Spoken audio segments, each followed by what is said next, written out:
Defining Duke, an Xbox podcast, is brought to you by, well, you. If you want to learn how to support the show, go to patreon.com/laststandmedia.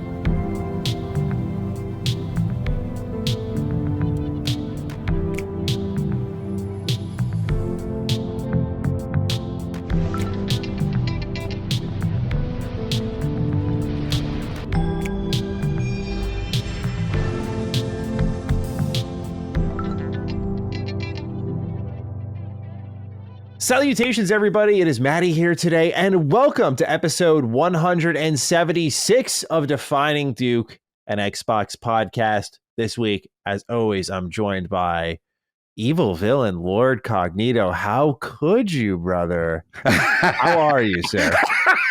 I know. It was me all along. You thought you had a good guy, and it was me all along. Chilling, man. I'm chilling. It's been a very interesting couple of days. Let's say that. But in all seriousness, just so much going on in life in general. And then obviously I told y'all last week with Brad, we had lost a family member. So this week is kind of the arrangements. So dealing with that and going to funeral. And, you know, as a person who's dealt with a lot of death in my family, it's eerily becoming too routine.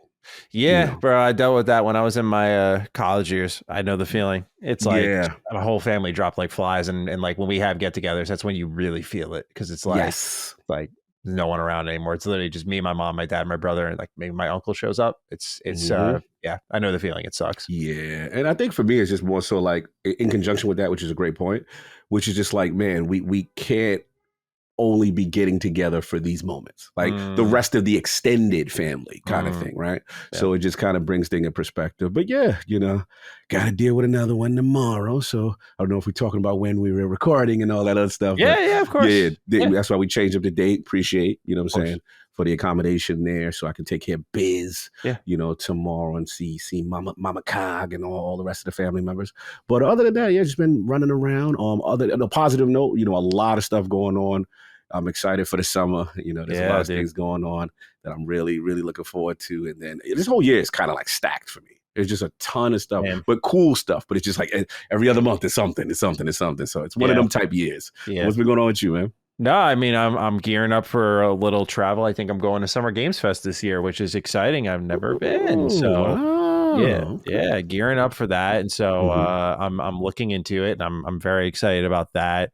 It's gonna be a mad dash, though. I was already like telling my friends and stuff. I was like, I don't know how much video games I'm gonna play this month, which is the first time in my life I've said that. It's just prepping for travel, so I got to do a lot of content in advance, and also we have a deadline to hit for our game, and so like I am busting my ass every night. I was working till like 1 a.m. last night on it, so it's gonna be a lot of that because now we're down to the wire, and on my end I got some. I'm learning a couple of things on the back end that I know I'm gonna need some time to figure out. So it's gonna be a mad dash for me on my end. The rest of my team's in a good position though, but I know I'm just going to be busy as hell. So it's like, and I need to finish before I travel. So, you know, it's a really, really busy stretch for me here, but a good type of busy. You mentioned a stacked year, and it's like, yeah, man, feels like every month except August, I got something happening of significance. So it's going to be an exciting year. Once it's all wrapped up, it's going to be like, I'm going to look back and say like, damn, what a year. That's what I'm trying to do, is embrace the moment, right? Like, I think old me would be, oh man, I'm so tired just looking at the schedule. No, like I'll just make it a little easier for myself. I work hard, but now it's like, you know what? There's going to be that time where you're going to wish you did those things and you didn't. So that's my perspective going into all this. I'm very excited for what this year holds, but nice.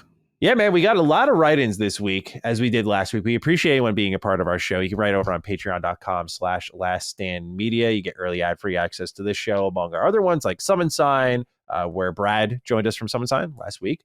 That was a great episode. Like we also have Sacred Symbols, of course, and we have Punching Up, and we have Constellation. A lot of shows here on Last Stand.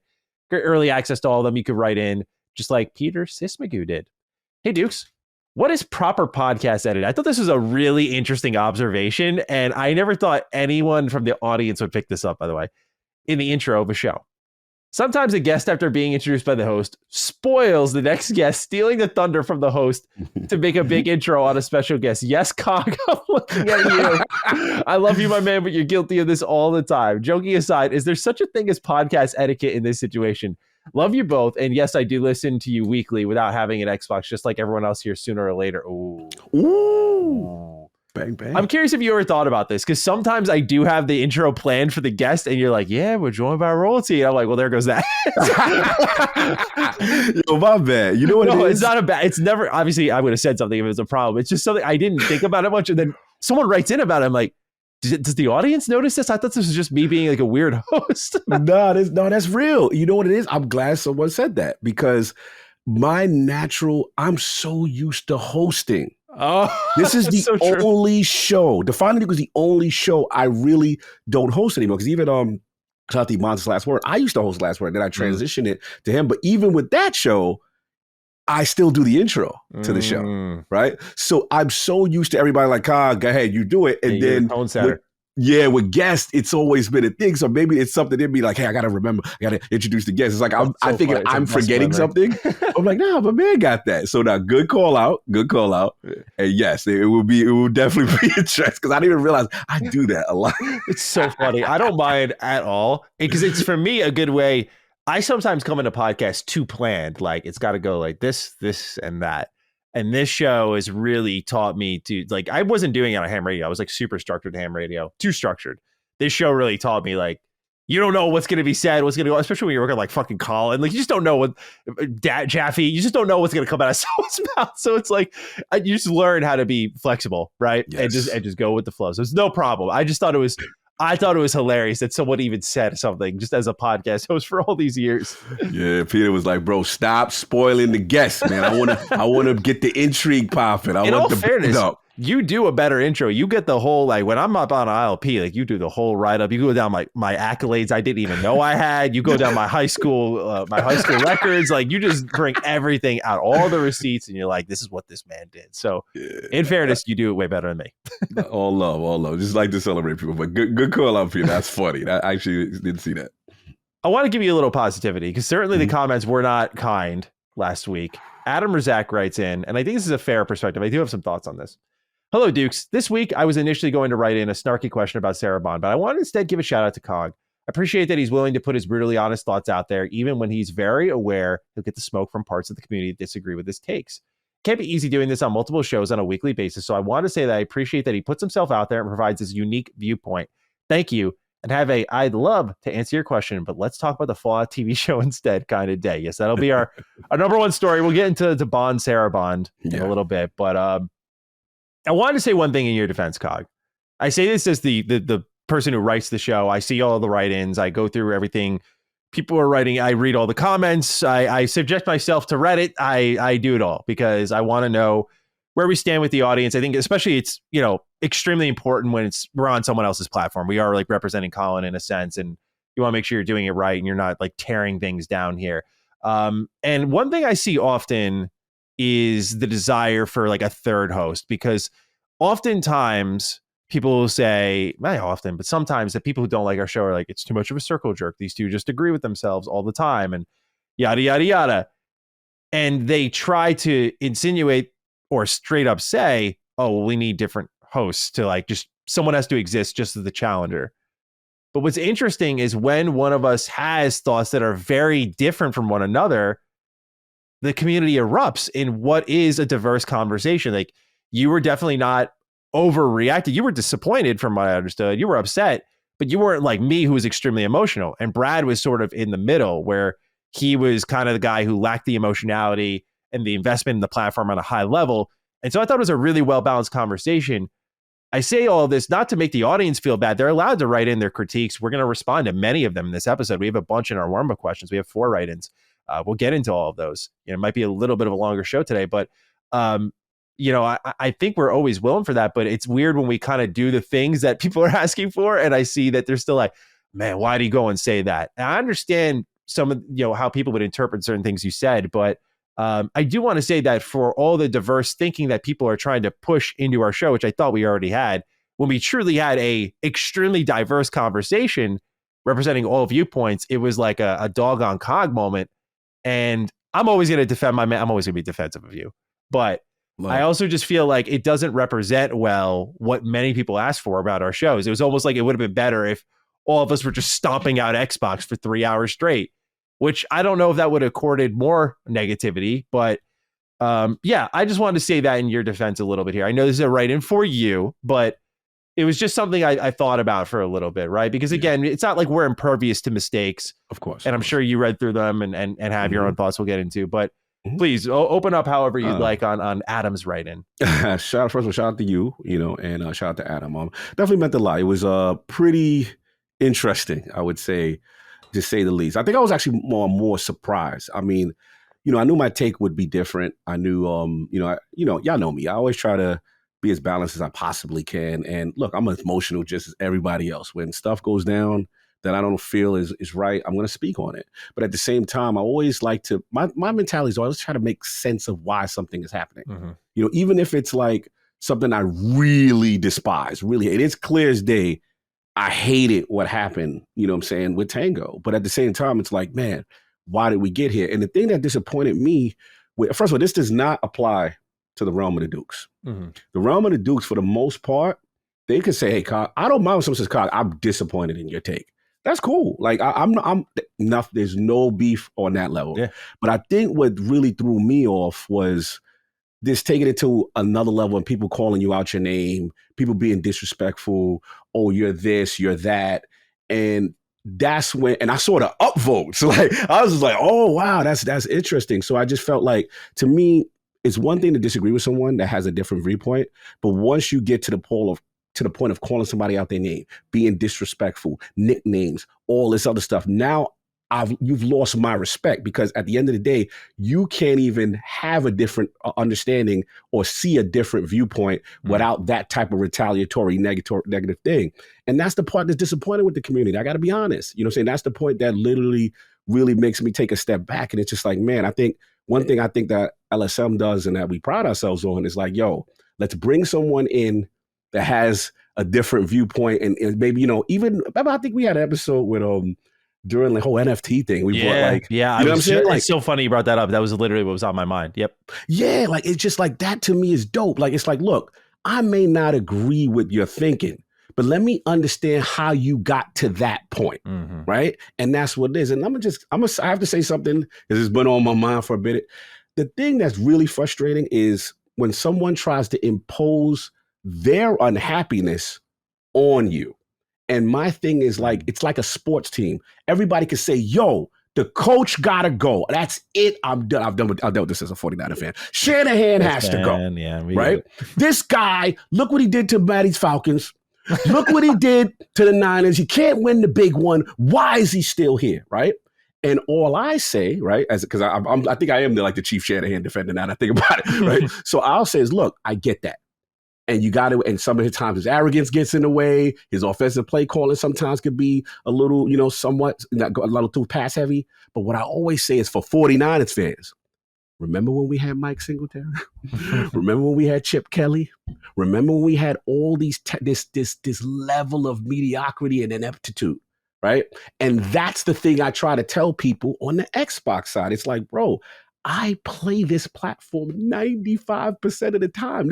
I am here. And the funny thing about it, it's always the people that don't have any skin in the game, who don't play on this platform, telling me how I'm supposed to feel. I mean, that's what it is. It's just like, look, it's not like anybody, you can't have a different opinion. You can't comment on it. But at the same time, it's one thing to say, yo, this is the last straw. I'm done. Respect. I feel that. I respect you. You're out. You're not going to take it anymore. No doubt. And then for me, it's another thing to say, well, I'm out. You supposed to be out too. And how dare you not be out with me? No. And I'm going to give you the reasons why. So that was pretty much it. But other than that, for everybody else, man, much love.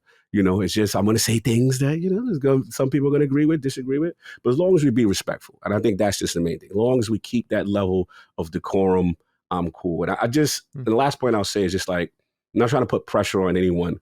But like, I do feel like how you did was like, really, I was love just now, like calling out like, yo, if we're gonna have this atmosphere that we strive for, let's practice what we preach, kind of thing. Yeah. But that's pretty much. Well, I'll go into more as far as the reasonings and more clarity as far as my position and stuff like that. Because I know a lot of people had questions on that, and we'll get to it. But I really appreciate the writing. Of course, Manny, much love on what you said too. Of course. let's get into the rest of our show now, shall we? We have a lot of news this week. Yes, sir. Jeff Grubb had quite the report. Some of it already debunked by Jason Schreier, apparently, but stuff that pertains to Xbox, I think it was really important. Is originally we heard last week that Perfect Dark was in pretty bad shape. Shinobi 602 had also reaffirmed this. I think PlayStation Lifestyle, someone else, Video Game Chronicle had also said that there was something ongoing with that game and that they were holding back out of respect for the devs.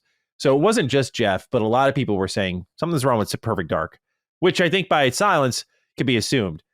Now Jeff Grubb has put out a video on his YouTube channel called Perfect Dark and the Summer Games Mess update.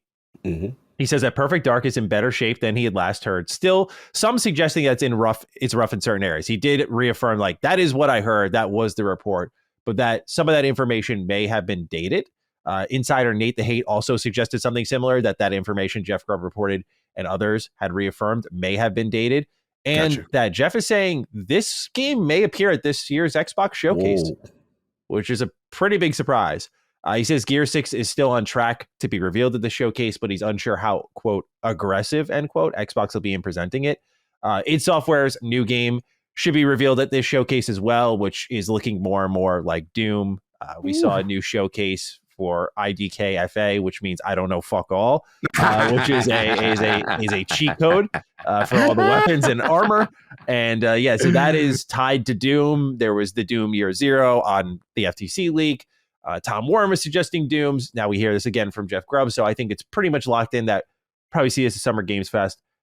He also said, just on a separate note, PlayStation Showcase in late May that should have Conquered and a new Astrobot game.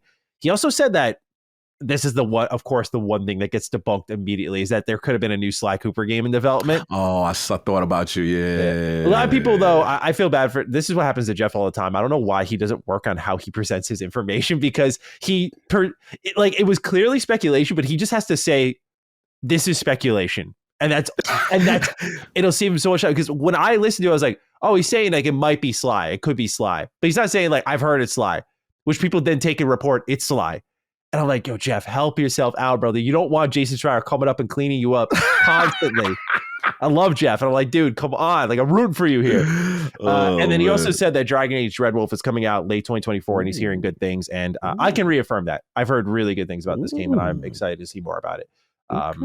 There's a level of confidence with BioWare and this game that is I have not seen from them, but they are feeling something with this game. And I hope it gets supported. That's all I'm saying. I hope if it looks good, I hope it gets supported. Yeah. So that's the Jeff Grubb report. Got a lot here, Cog. Obviously, Perfect Dark, I think, being the real big surprise factor of this report. That it's not in bad shape. Potentially, it's actually in great shape. And I thought we wouldn't see this game for another 2-3 years, but we might be seeing it this year. So, sir, your thoughts on everything Jeff had to share with us? Yeah, I think the Perfect Dark thing is really intriguing to me because as far as criticism is concerned, as far as Xbox Game Studios, that, and I think we'll get into State of Decay, those are the two that are on my radar for I need to know what's going on because I don't feel the timeline is acceptable. I know game development is longer. I understand what's going on right now in the culture. We'll get into everything that's going on with the rest of Nintendo, Sony. There's stuff going on right now, Square.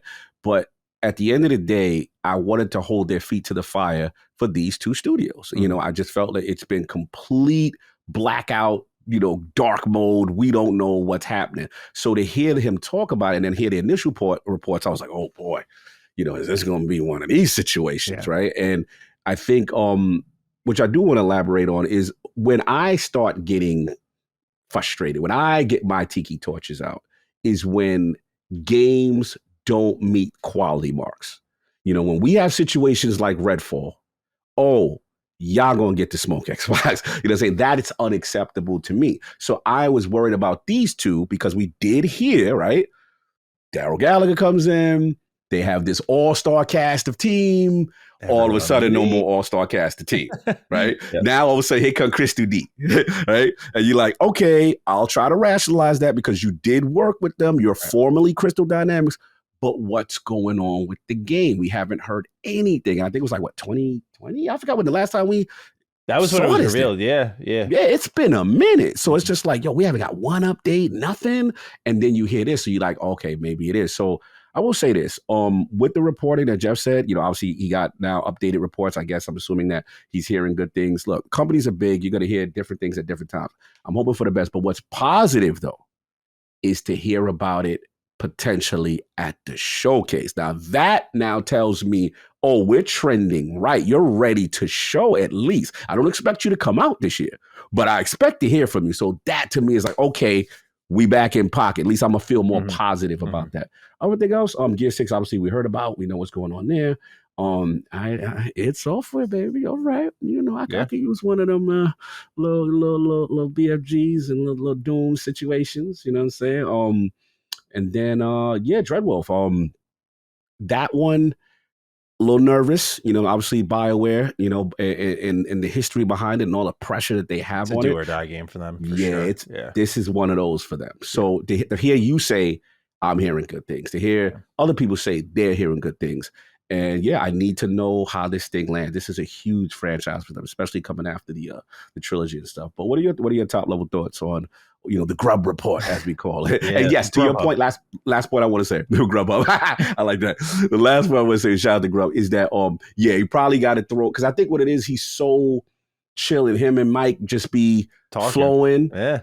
But you got to understand who you are, right? Yeah. And you got to understand that people, as soon as that podcast is over, they gonna bullet point 6 things. Grubb said this, and this. So you got to be a little bit more careful. Grubb's giving me that Spider-Man 2 energy. Like, dude, you got to put the costume back on. You are the hero of the people. Like, you can't just throw it in the trash and act like you're not Spider-Man. You are the hero, man. So great power comes great responsibility. Exactly. Perfect Dark being a better shit. I'll believe it when I see it. I'm sorry. Fair. I will believe it when I see it. There's been too many shitty reports about this game. I hope it shows up and I hope it looks great, but I will believe it when I see it. And especially since he's still claiming, he's like, some are saying it's rough. I get that, certainly in that stretch now. I get the idea of like, things can come together late and things can look messy and turn out really pretty. Game development is funny like that. There's a lot of things that we say and hear that I think is difficult to understand as a player without proper context. As someone who's like in the making process, I will say that there are moments, just a scene completely transforms overnight. And you're like, oh, wow, this went from, wow, this is hopeless to, oh my God, it's beautiful. Don't touch it. Like it can happen in that regard. That is the tricky part about development, but I think that's why projects and their how bad they can be sneak up on some devs, because there's that belief that it can come together at any moment in time. So it seems like Perfect Dark may be a product of that. Again, I'll believe it when I see it. Gear 6, look, since Jeff is saying here, like, he's unsure how aggressive they're going to be. If this means it's just like a title card thing, dude, don't do it. Don't do it. They already put up the tweet. We already know they're working on it. If you're going to announce anything, announce something near term for Gears, like the collection. It's kind of ridiculous that it's been this long since the last Gears game when you really think about it. But but if it's like Gears 6 and it's like, we're doing it. We already knew that. If it's like, it's coming 2026, don't show it. If it's coming next year, show it. But like, if they're already wavering around, like, how aggressive do we get? That to me says it's not close. And if it's not close, don't show it. That's all I'm saying. I don't think you need a long-term Gears promise. We know it's coming. It's Gears. They already put a tweet out like, hey, we're transferring engines. If you're going to show something for Gears, I think those fans deserve to see it when it's more closer to ready, because they already know a Gear 6 is on the way. id Software, I mean, this one, I remember the rumor was like a Quake reboot, but it's looking more and more increasingly likely that it's Doom. Like I mentioned, the trademark listing, Tom Warren teasing it. We also had, I think there was one other thing in my notes here that I forgot to put in on Doom. It was about, let me bring it up here. Where'd it go? My notes are such a mess. Here it is. Oh, Doom Year Zero on the FTC. Like that's what it was. Yeah, they just have a lot of signs that a new Doom is on the way. So I think it lines up. You'll probably get like a trailer reveal at Summer Games Fest. I don't know if this will go in the Xbox Showcase, because I think they're going to really show this thing off at QuakeCon, like they always do with a big gameplay reveal. Right. And then Dragon Age Dreadwolf. Yeah, I'm hyped to see more. I think, I mean, Jeff said in his report that that's coming sooner than people expect. And that's what I'm most interested to see, is like, how long are they going to market this for? But I hope it shows well, and I hope that game succeeds, because I really there's always been this fake concern for BioWare of like, I'm worried what's going to happen to BioWare. Motherfucker, most of you talk shit about BioWare. You don't care. You don't care about them. As someone who does care about them, I will say, I will just say that I am worried if this game doesn't do well, that it's going to mean major changes to that company. Yeah. All right. Cog, let's move on to Square Enix, where the day has come, and I'm not going to celebrate this because it's a pretty negative fallout, but Xbox fans, you might be getting your wish finally. As Square Enix has seen their profits drop 70%, we're going to read this article from gamesindustry.biz where they are embarking on an aggressive multi-platform strategy.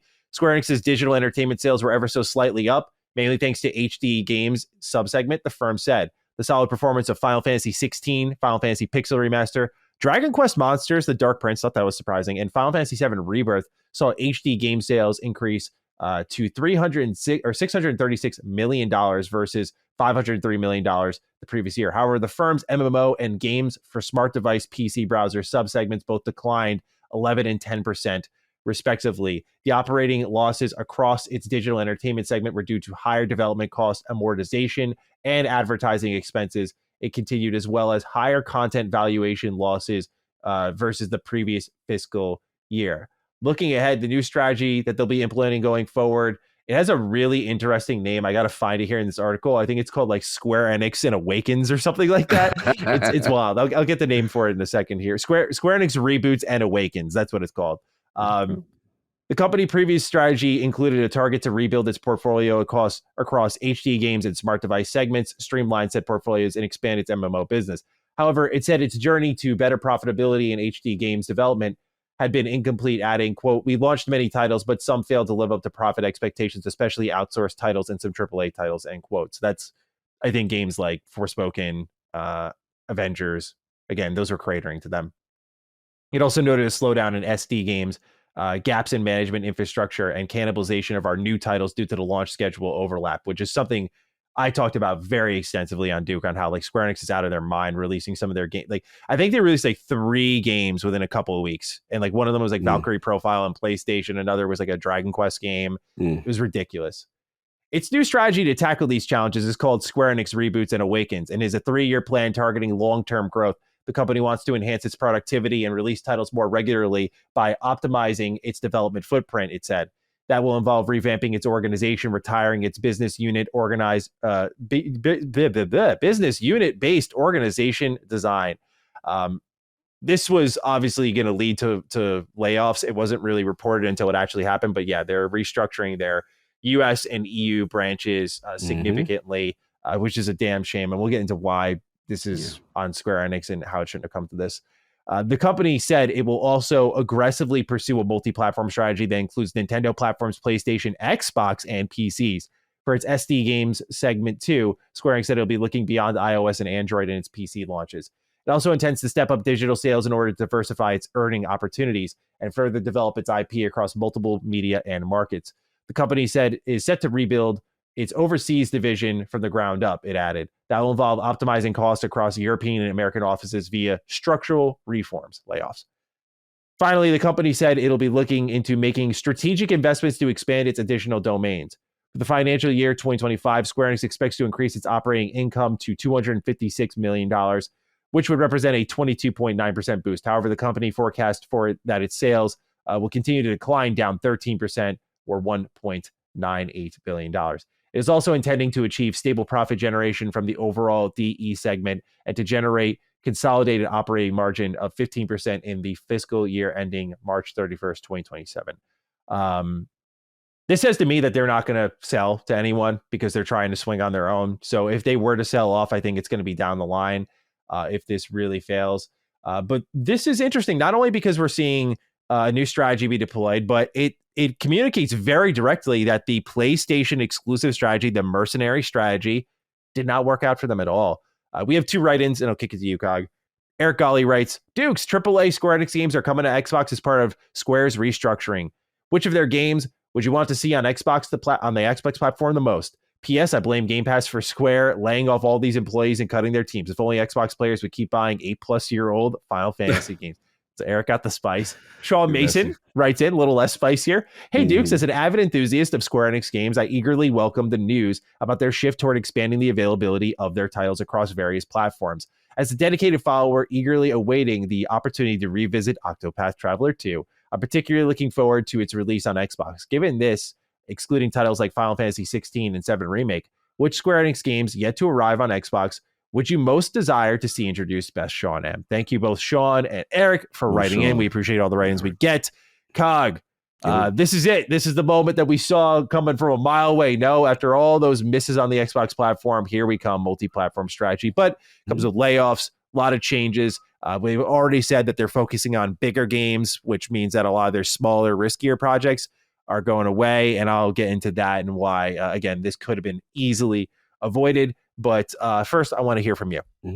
Yeah, I think, again, well, we have to look at the theme here, which is consistent. You know, we're seeing corporations say we're focusing on bigger titles. We're seeing corporations say we're adhering more to a multi-platform approach, or at minimum PC, right? And with Square, we've already said numerous times on Duke, you know, how we feel they operate in the mercenary faction, how we feel like there wasn't a rhyme and reason sometimes to why risk certain platforms, why we felt like the release cadence of some of their games was very strange. And I just got to be honest, I do feel that not all of it is because of the PlayStation exclusivity bags, but I do feel it contributed. I do feel that, you know, when you look at locking things off from a platform, right? Maybe in the past the deals were beneficial, right? Yeah. And it worked out for them, the bag to get to offset, especially the large player base that is the PlayStation, right? But as we've seen as it's going forward, and you see once corporation starts talking about profit loss, they don't want to hear anything else nobody talking about. Yeah. That's the reality. You know, when you start saying, okay, so what the sales are cute, how much revenue is great, profit. Where are we at with that? And that's the problem here. So you're going to see this consistent theme going around from all these corporations in conjunction with what people are telling you about the industry in a post-COVID world. This is happening across the board. And I do want to dispel this rhetoric that, oh no, it's only happening to one corporation. No, this is an industry issue. Everyone is course correcting. And I don't know how many times I got to yell it from the rooftops. Take-Two, EA, Microsoft, Sony, now here's Square. And we're going to talk about Nintendo too in a minute. Nintendo's been doing some restructuring themselves. Yeah. So again, we're in this inflection point in the industry, and it is changing on some level. But to this, yeah, they're gonna approach it. I think for me, I didn't mind that they did the PlayStation exclusivity. But you know what my major frustration was? It was actually like, how come they couldn't do PC at the same time? Yeah. Like, I feel like you're throwing away all this opportunity at the table. So I don't know if it was, again, contractually, the way deals are structured. Sometimes with PlayStation, maybe it's like, hey, because we do know PlayStation values the console more than a lot of people. 100%. So maybe that's like, okay, you got to stagger that if you're going to deal with us, if you're going to take our bag. Again, I'm assuming, I don't know the contracts. I'm just assuming. So that's what it is. But no, other than that, yeah, it's not necessarily a big surprise to me, but it is interesting. And last point I'll say, it is interesting that, again, we saw the new CEO of Square. We saw them come out on an Xbox stage at TGS. We saw them express that they're going to put these things on Xbox with Phil Spencer and all this stuff. So to me, these were the signs that this was happening, and I expect more. Yeah.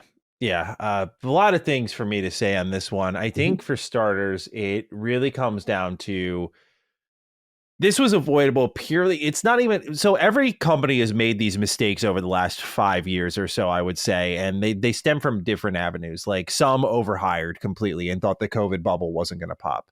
That was a mistake.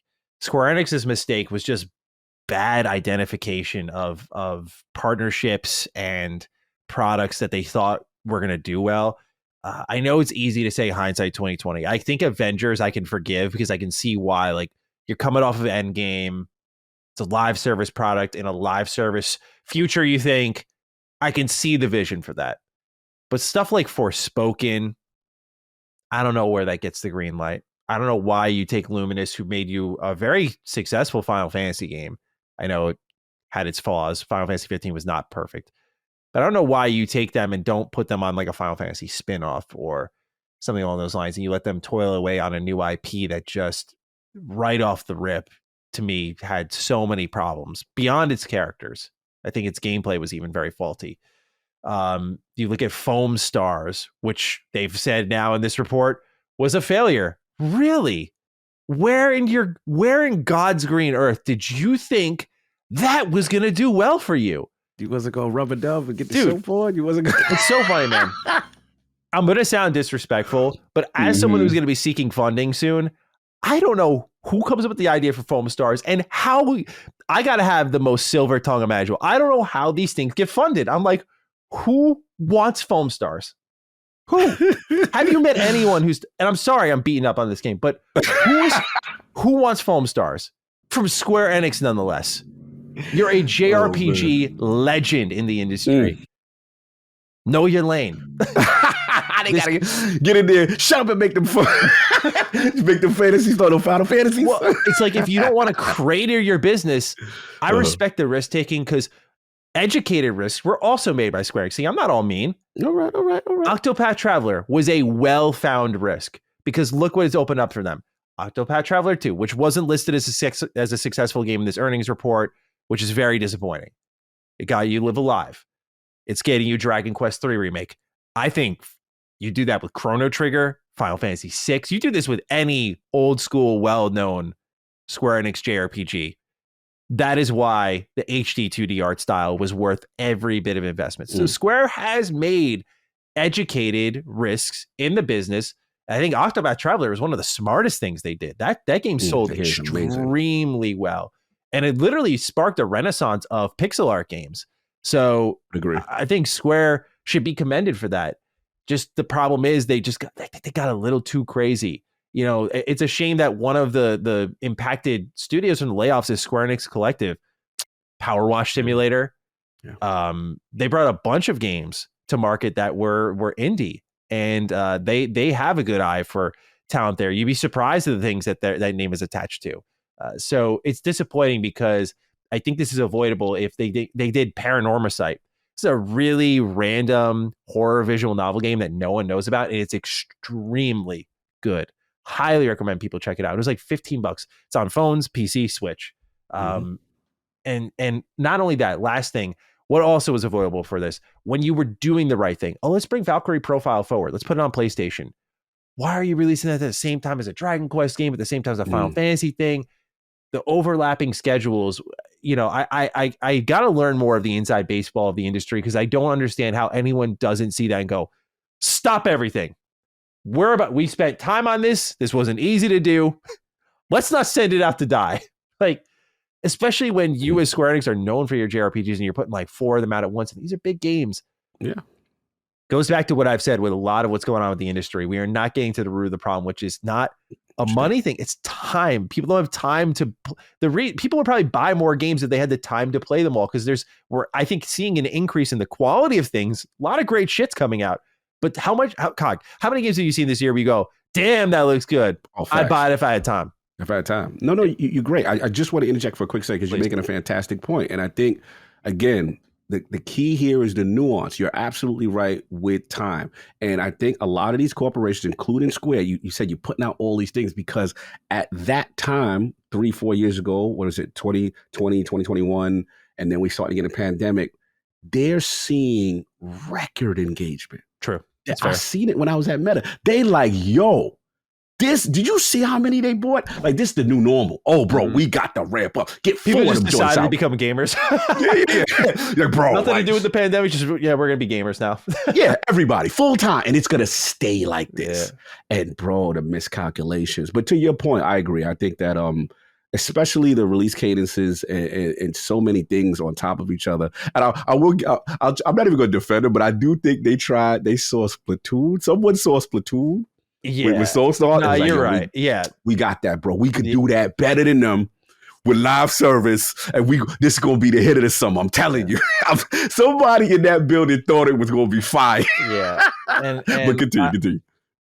to that point, I think Splatoon's also like not really like an exciting Nintendo IP, but oh no, they gonna come for you. I think the trailers are cool, bro. The only time Splatoon got me is, of course, the third one. I saw like this post-apocalyptic start. I was like, damn, this goes kind of hard. I was like, damn, wait, this is kind of cool.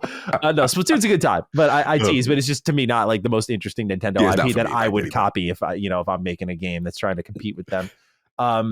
That's kind of my critique of them. That's why this is frustrating, because like I've said many times, it's avoidable. We'll get into a question later on the show about like, why is the outrage kind of inconsistent? Like, why are you pissed about Xbox? Where was this with PlayStation? It's like every situation's different. Square Enix was putting out good shit and they were clumsy with it. They were clumsy with their selection. And that's frustrating. It's also different from a frustration with Xbox, which is like, I've been waiting a long time. And like, you just shut down a studio that released like a prolific game and so on and so forth. They're all different. But to the questions we got, Cog, you got pick of the litter now. Square Enix is going to be Team Green soon. So what are we picking from the library to head on over to Xbox? Well, you know what I want. You know what I want. Yes. So I'm going to say what I want first. I want that Final Fantasy VII Remake series, But my guess, realistically, is that there are contractual things in place that probably they have to wait before they can bring it over. So I'm going to assume PlayStation has some provisions in place that when the trilogies may be complete, then, because it would be strange. I will tell you this, if it's not, it would be strange to see how like Rebirth is out and then they give Xbox Remake. But I think probably the next best is probably Final Fantasy 16. I think that, that, and also I heard that they're making the, Alec told me they're making a Tactics remake. That was on the list of like leaked games. Yeah, there's also Final Fantasy IX remake. Yeah, so we got 9. So I mean, look, I wouldn't be surprised. I'll put it out here right now. I wouldn't be surprised. Xbox Showcase, Square will again have a presence from some form of announcement of one of those 3 titles, whether it be a 16 or hey, a Tactics is coming or 9 is ready, and it'll say on the Xbox platform, just the symbolic nature of it being on a platform not missing. Okay, and think about it. We've already seen them start to kind of integrate into showcases already. They were at the Developer Direct, remember, with the Mana sequel. Yeah. So I expect they continue. I expect them to kind of have a splash announcement at the Direct. I mean, at the showcase. You're gonna laugh because I'm very much of like a different mindset from you. Where you at with? Let me hear it. I don't think they're going to Xbox right away. Like people are kind of conjuring up in their head. I think they're going to sprint to PC first and get everything there first. I don't think. When you look at, it's just one example of many, but like when you look at JRPG sales, particularly if you go to Amazon, they'll tell you how many copies of something sold. And you look at it on Xbox versus PlayStation versus Switch, it is like, we're talking this kind of minuscule number versus that major number. Oh, yeah. And I can't imagine they're like, that's going to be something they support. I'm not saying they're not. I just think, as we've seen in the past already, it's gone PlayStation, PC, and then maybe Xbox.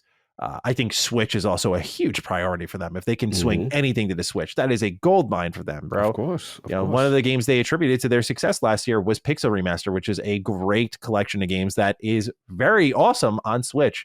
Not available on Xbox, by the way. Yes, that is unfortunate. So I'm of the mindset that Xbox is going to take some more time than people are thinking. I think a lot of people will be popping bottles like, all right, it's time for Final Fantasy VII Remake on Xbox. And I want that to happen. I think it's going to be PC focused first, getting all those games over to PC, whatever's not on PC, getting it there first. And then from there, seeing what can go to Switch. And then I think Xbox is going to come last personally. But I would love to see a Pixel Remaster. That'd be a great one. I'm like you. Of course, you want Final Fantasy VII. I think 16 would be more likely than 7 by this point in time. I imagine Square is bound by like a series-wide contract with how well Remake did. Where I think I could see that being bound to PlayStation, but I think 16 would be great. Even if I'm not crazy about it, a lot of people thought it was great. It's your favorite. Yeah, it's my favorite. Love that RPG. You love Clive. Love that. I do love Clive. I do. Yes, but Bedstar. Yeah.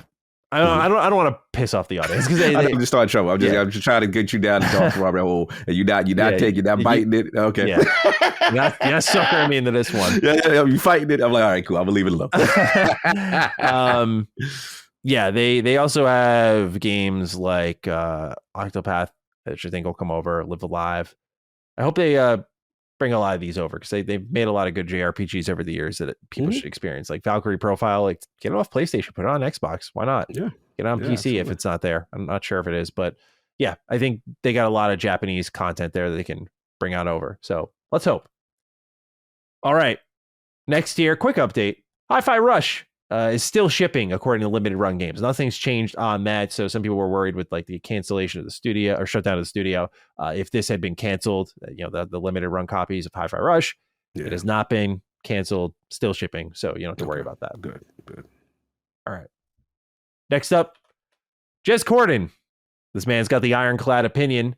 And this was actually said in response to the original reports of Perfect Dark. I listened to the clip on Xbox 2 where he was like, okay, so people are saying that Perfect Dark is bad, but I will put something positive out there. He says, I have heard that State of Decay 3 is looking very good. So this is an interesting week for Xbox, Cog. These are the two projects we have heard the worst things about, and now we're hearing some good things. We don't know what's good. Jez just says it's looking good. So, there you have it. State of Decay 3, looking good, Cog. Any thoughts develop on this one? Yeah, look, I'll take the news when I can get it. They're still on the clock with me, when Undead Labs, so I need to see. But, obviously it's Jez. Obviously, I know his history. If I remember, he is also a State of Decay fan like me. So that's one of his really, favorite smaller franchise since the Xbox Live Arcade days with the first one. So, look, it's a good sign. I hope so. Because, again, Undead Labs, Initiative, I need you in the front of the congregation. You're going to get smoke. I need to know what you're doing. I need to know if I've been waiting. I've been patient. You know what I'm saying? So, yeah. But again, I like that at least Jez is saying, and that's a good sign. So, if we get, I will say this, if we get a State of Decay 3 showing and a Perfect Dark showing at this showcase, that's pretty impressive. That would get me feeling better about like shutting down some of the rumors spiraling. I think that would be good. I think that would be a good thing. Again, if they're ready to show, yes, I think that would help their cause right now for sure. Yeah, if you're looking at it from the perspective of what can we do to win a little bit of trust, some of these moments of trust breaking down have been caused by just like reports that people will put out there. Yeah. And so if you can target two games that have been subject to a lot of those reports and show out and be like, hey, these are great. And like, here's a window.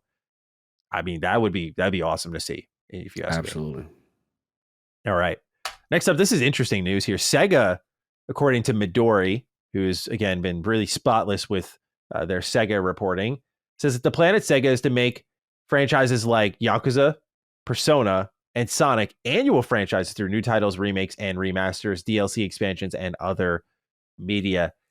I found this interesting because you've already really seen it with Yakuza. Like Yakuza's got something new going on every year. There's like a new remaster, or a little spin-off title, or you get Judgment. Like there's something from RGG pretty often. Sonic, also kind of a similar thing. It's always something happening with Sonic. Like it's a big update for Sonic, like in New Horizons or Final Horizons.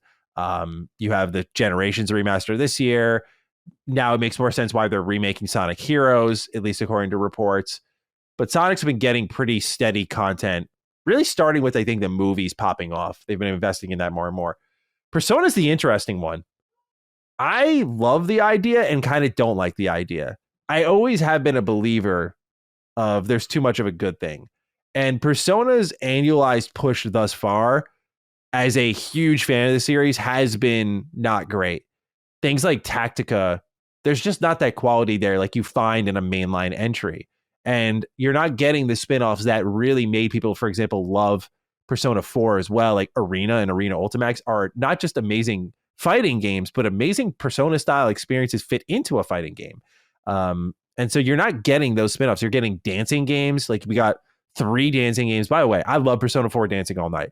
That game actually has a better story than most games, believe it or not. Music's amazing. Got the platinum trophy for it. Amazing Vita title. Highly recommend it. But then they did Persona 3 Dancing and 5 Dancing, and those games were just not nearly as good as far as I'm concerned.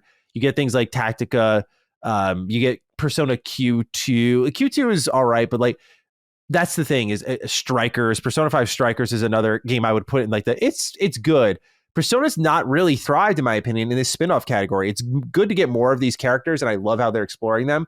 But I don't know if it's healthy for the franchise long-term to make people sick, potentially, of what you're doing, or just stave off for another mainline entry. And I say that especially because now you have Metaphor coming up, which is from the main Persona squad. Yes, sir. And they're evolving the formula in ways that are, I think, very forward thinking, like traveling to different locations and what that does to the play clock is going to be, as a game designer, like very interesting to see how they handle the kind of moment to moment decision making that defines Persona. So now you've got something that's a Persona like series competing for the attention. Like, it's one thing to take SMT and then spin off Persona from it. Now you're spinning off from Persona with another Persona like experience. And so it's very interesting to see that the route they're taking with this franchise. And I get it. I mean, 5 and 4 really combined to put them on the map.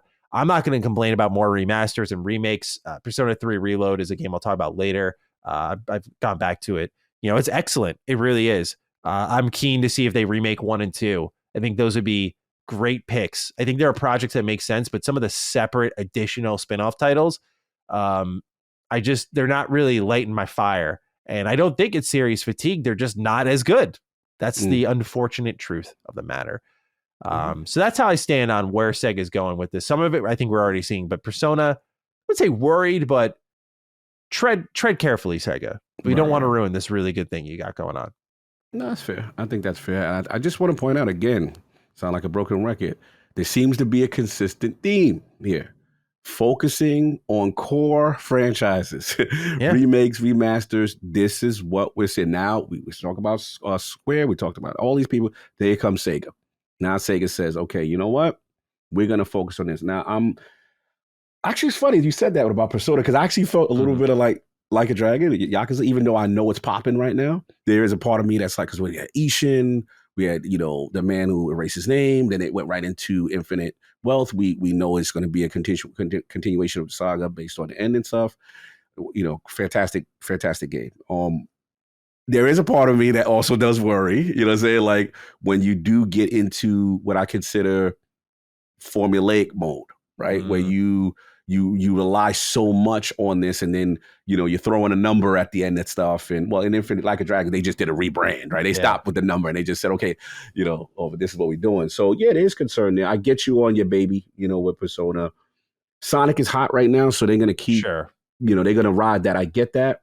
I think with Persona, maybe the hope for you is that we do know that the base wants a lot of these missing features, missing older Persona stuff remade that really didn't get the proper, because you even schooled me with 3, how it, and the whole history of it, like how it needs to have. So, and the way Atlas has been moving, I could see the nickeling down. They know this base wants it. So maybe it goes that direction while it takes the break from the main line, in between main lines. And then Metaphor, to your point, is the new hotness. That's the new. That gives that a little bit chance to be. Because I agree, it'll be weird. I think you said this last, Duke, to have like a Persona 6 announcement when you got Metaphor this year. You don't want them to fight each other, right? Kind of thing. Yeah, at least you hope not. Well, it's funny you bring that up with Persona 3 Reload. That's my other concern with the remakes. Like, Persona 3 Reload was a very obvious remake, I think, from a fan perspective of like, oh, you're going to bring in the female main character. You're going to unite all 3 of these versions into one and kind of get it right. And they didn't make a bad game, but they didn't make the necessary changes that fans wanted in the first place. That didn't really hurt the impact of enjoyment, but there is that feeling of things throughout that they definitely could have done more. And so that was with a game that had, say, for example, social systems in mind at their very bare minimum. Now you're looking at something like Persona 1 and 2, which were built without those in mind. Like, what do those look like in remakes? Yeah. And also, being that you liked all this other stuff, we could sell you that later, because we can sell expansions on remakes, which I'm learning with that. So that's the new vibe, kind of thing. And last point I'll say is that, I know Super Game is hopefully still part of that. And, we'll see. This is definitely a transitionary point for Sega. We just want them to, they've got some great IPs. We just want them to tread carefully with the respect and, proper quality that we are to expect with these type of titles. So we'll see. We shall see, indeed. Next up on the list here, Assassin's Creed Shadows has been revealed. By the time you're listening to this, a world premiere trailer will be out, and that we're going to see more at the Ubisoft Forward event on June 10th. According to Insider Gaming, here's what's also on the slate. They say the next mainline entry, which I thought Assassin's Creed Shadows was going to be mainline, but the next mainline entry, Assassin's Creed Hex, is currently scheduled to release in 2026 and will also feature a solo female protagonist named Elsa for the first time since Assassin's Creed Chronicles China in 2015. Other projects include Obsidian, the Black Flag remake, Nebula, setting based in India, Aztec Empire, and Mediterranean, Raid, a free-to-play 4-player co-op game that's PvE, Echoes, another multiplayer Assassin's Creed title, and another Assassin's Creed remake, which are all scheduled by the end of the decade. So this brings us back to a story from a while ago where Ubisoft said they were just going all in on Assassin's Creed, and we're seeing the details of that. So, seems familiar again, the themes. Yes, going all in on key franchises. Yeah. It seems all companies are doing this. Wow. What do you make of Assassin's Creed Shadows? Are you excited to see what's next in this franchise coming off of Mirage? I don't know if you enjoyed that much or not, but how are you feeling? It was all right. Shadows is probably the one I got the most interest in. Yeah, finally. Japan, got to see how they handle. We got some ideas. And then obviously, as a person who's given the open world / ninja samurai title to my favorite, which is Ghost of Tsushima, I want to see the approach that they take. And we've got some early details. But yeah, I'll be looking forward to critiquing the title. This is a huge Lord Sovereign franchise. Like Lord Sovereign, like this is his baby. He loves Assassin's Creed. He's about the stealth. We got a nickname. We call it Merc and Murder. You murk in the shadows. You come out, you murder. So that's our gameplay genre. That's what we call this. So yeah, I'm looking forward to it. The other stuff I gotta see. I will admit, I do have a lot of Assassin's Creed fatigue. I'm not even going to sugarcoat it. Still got it. Okay. Yeah, I still have it. I think Shadows will help me breaking back into it because it's the setting that I've always wanted them to do. It took them this long, but everything else, I'm gonna be honest with you, man. I gotta see. I'm not running out on everything else just yet until I see. So where you at? Shadows got you. What are you feeling about Ubisoft and the Assassin's Creed push? I'm gonna be honest that Ghost of Tsushima really put a pin in my Assassin's Creed balloon, and especially after Mirage. That was a game that I didn't like very much at all. I know a lot of mainline series fans who were vets and really wanted that old style Assassin's Creed. When I complained about it feeling too old, they were like, well, that's what it's supposed to be. That doesn't make it good. That's what I've tried to tell people. It doesn't make it good.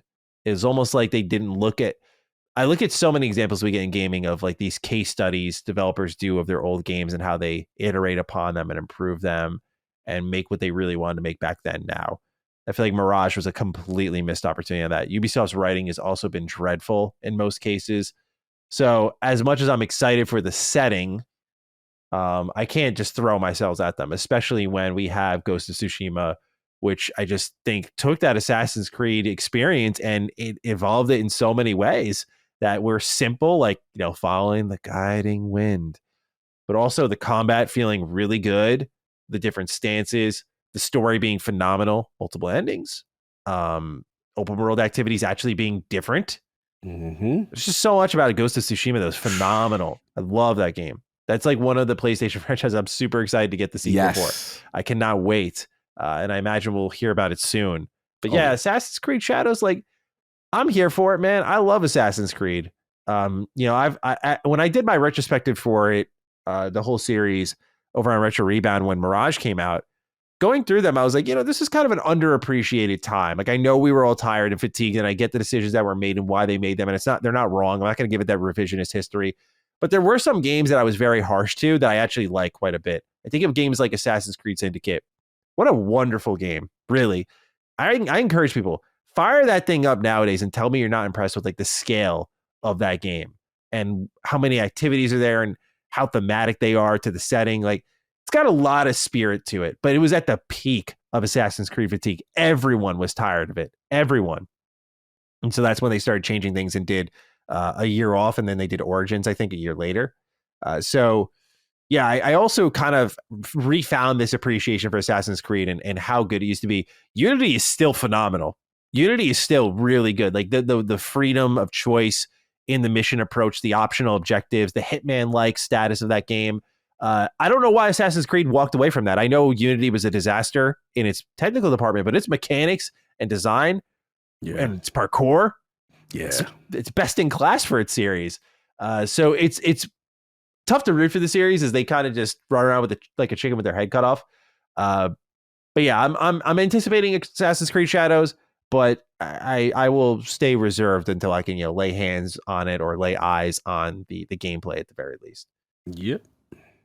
All right. Next up here on the list, Activision appears to be working on a brand new IP. This was scooped up by Charlie Intel, where if you go over to a job title for Director of Animation Engineering over on Activision's website, it says Activision is looking for a Director Animation Engineering to join the development of a new IP. Let's just hope, Activision, for your sake, this is not a small game.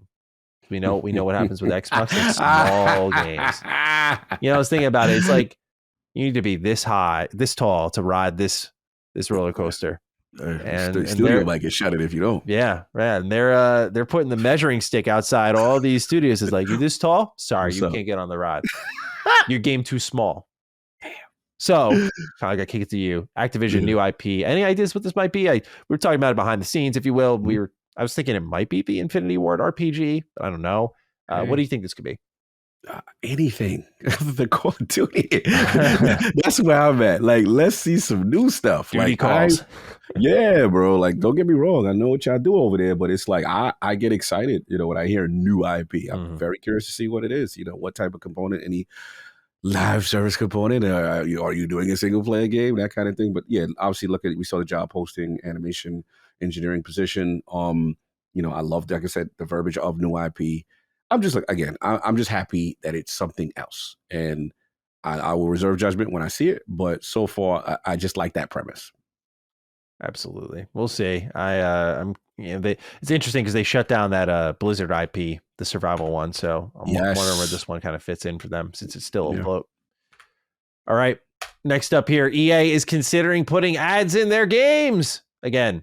In a recent earnings call, Electronic Arts CEO spoke about the topic of injecting dynamic advertising into AAA games. Quote, advertising has an opportunity, to be a meaningful driver of growth for us. We have teams internally in the company right now looking at how we do very thoughtful implementations inside our game experiences. End quote. So, how do you feel about this? Some are saying this is a natural progression. Some are saying that this is ridiculous. I'm of the ridiculous mindset. Like, if you're struggling to make bread that bad that you are putting ads in your game, dude, revise your fucking business is what I would tell you. Because clearly something's off if you've got to put advertisements. I guess it's one thing with live service, but even then, like, there's fun ways to do it. Brand partnerships in Fortnite being the prime example of that. There are fun ways to do advertising in games. But putting just splash screens for, like, buy the new Battlefield right now. Fuck off, dude. That is terrible. Kai, what are your thoughts on this? I don't know if you saw this tweet on my timeline. Someone said it, and it had like a serious moment in Call of Duty. And, protagonist cutscene in the campaign betrays, kills somebody, and then kills another person. And then literally it cuts to a Burger King commercial. Whopper, new Whopper, go and get that. I was like, hey, yo, because someone quote tweeted EA's tweet about putting more ads in their game. It was like, yo, imagine if Call of Duty did this, right? It is wild funny, bro. Like, I was just like, yo, I tweeted it. My whole timeline was laughing. Whoever did it, salute to them. I had to quote tweet you. That joint was wild funny. Look, I am not necessarily a fan of this, right? I mean, clearly there could be some ways I haven't thought of that they could probably do it. I don't know. But, I just don't like it. To me, it's like spam. You know what I'm saying? Like, I just don't like dealing with it. I don't like, it's like, you want to go to a website you want to do it, you got to deal with the ad, the pop up, support us. And I get it, you know what I'm saying? But it's just such a clutter thing. And what ends up happening is they end up monetizing the ability to say, yo, I don't want these, so I'm willing to pay you to not put this, right? The EA premium experience, just no ads in your games. That's where it goes to it. Look, man, I've been around the block. I know what's going on. The fact that they flirted, they're definitely trying to push this. But yeah, this is not something I am. This isn't the first time we've heard this, right? This is something that they've been floating around for a while, no? Oh, yeah. This has been going on. Listen, I've been in these meetings. I'm telling y'all right now, this stuff has been going on for a long time on how they could try to navigate it without getting, ridiculous pushback. Now, if you want to talk about, I don't know, it's just such a slippery slope to me because, again, people are going to be upset. Now, where I guess the only time where I have the least resistance is like, okay, once in a while, if it's like a rotating thing on the dashboard of a thing, because, let's be honest, you do promote a new title coming out, to your platform on a dashboard. I know when I open up the Xbox, thing, it's like, hey, Final Shape's coming, or this thing's coming, Hellblade's coming, pre-download now. Those, I get it. But like, if I'm going to see DoorDash on the joint, like, you know what I'm saying? It's that fine line where it's just like, okay, when is this too intrusive, right? And they're still trying to figure it out, so we will see. But from what I hear, it is coming. Oh, man. That's going to be so disappointing. And this is why I think more game makers should take a big bet on smaller games, retro-inspired games. YouTubers should not be getting into modern games coverage. They should get into retro games coverage. This is why I think they're going to push a ton of fucking people away. Who's going to want to deal with this shit anymore? I know there's going to be a contingent that just, like we do when you open up the pause menu and there's a storefront page there. Right.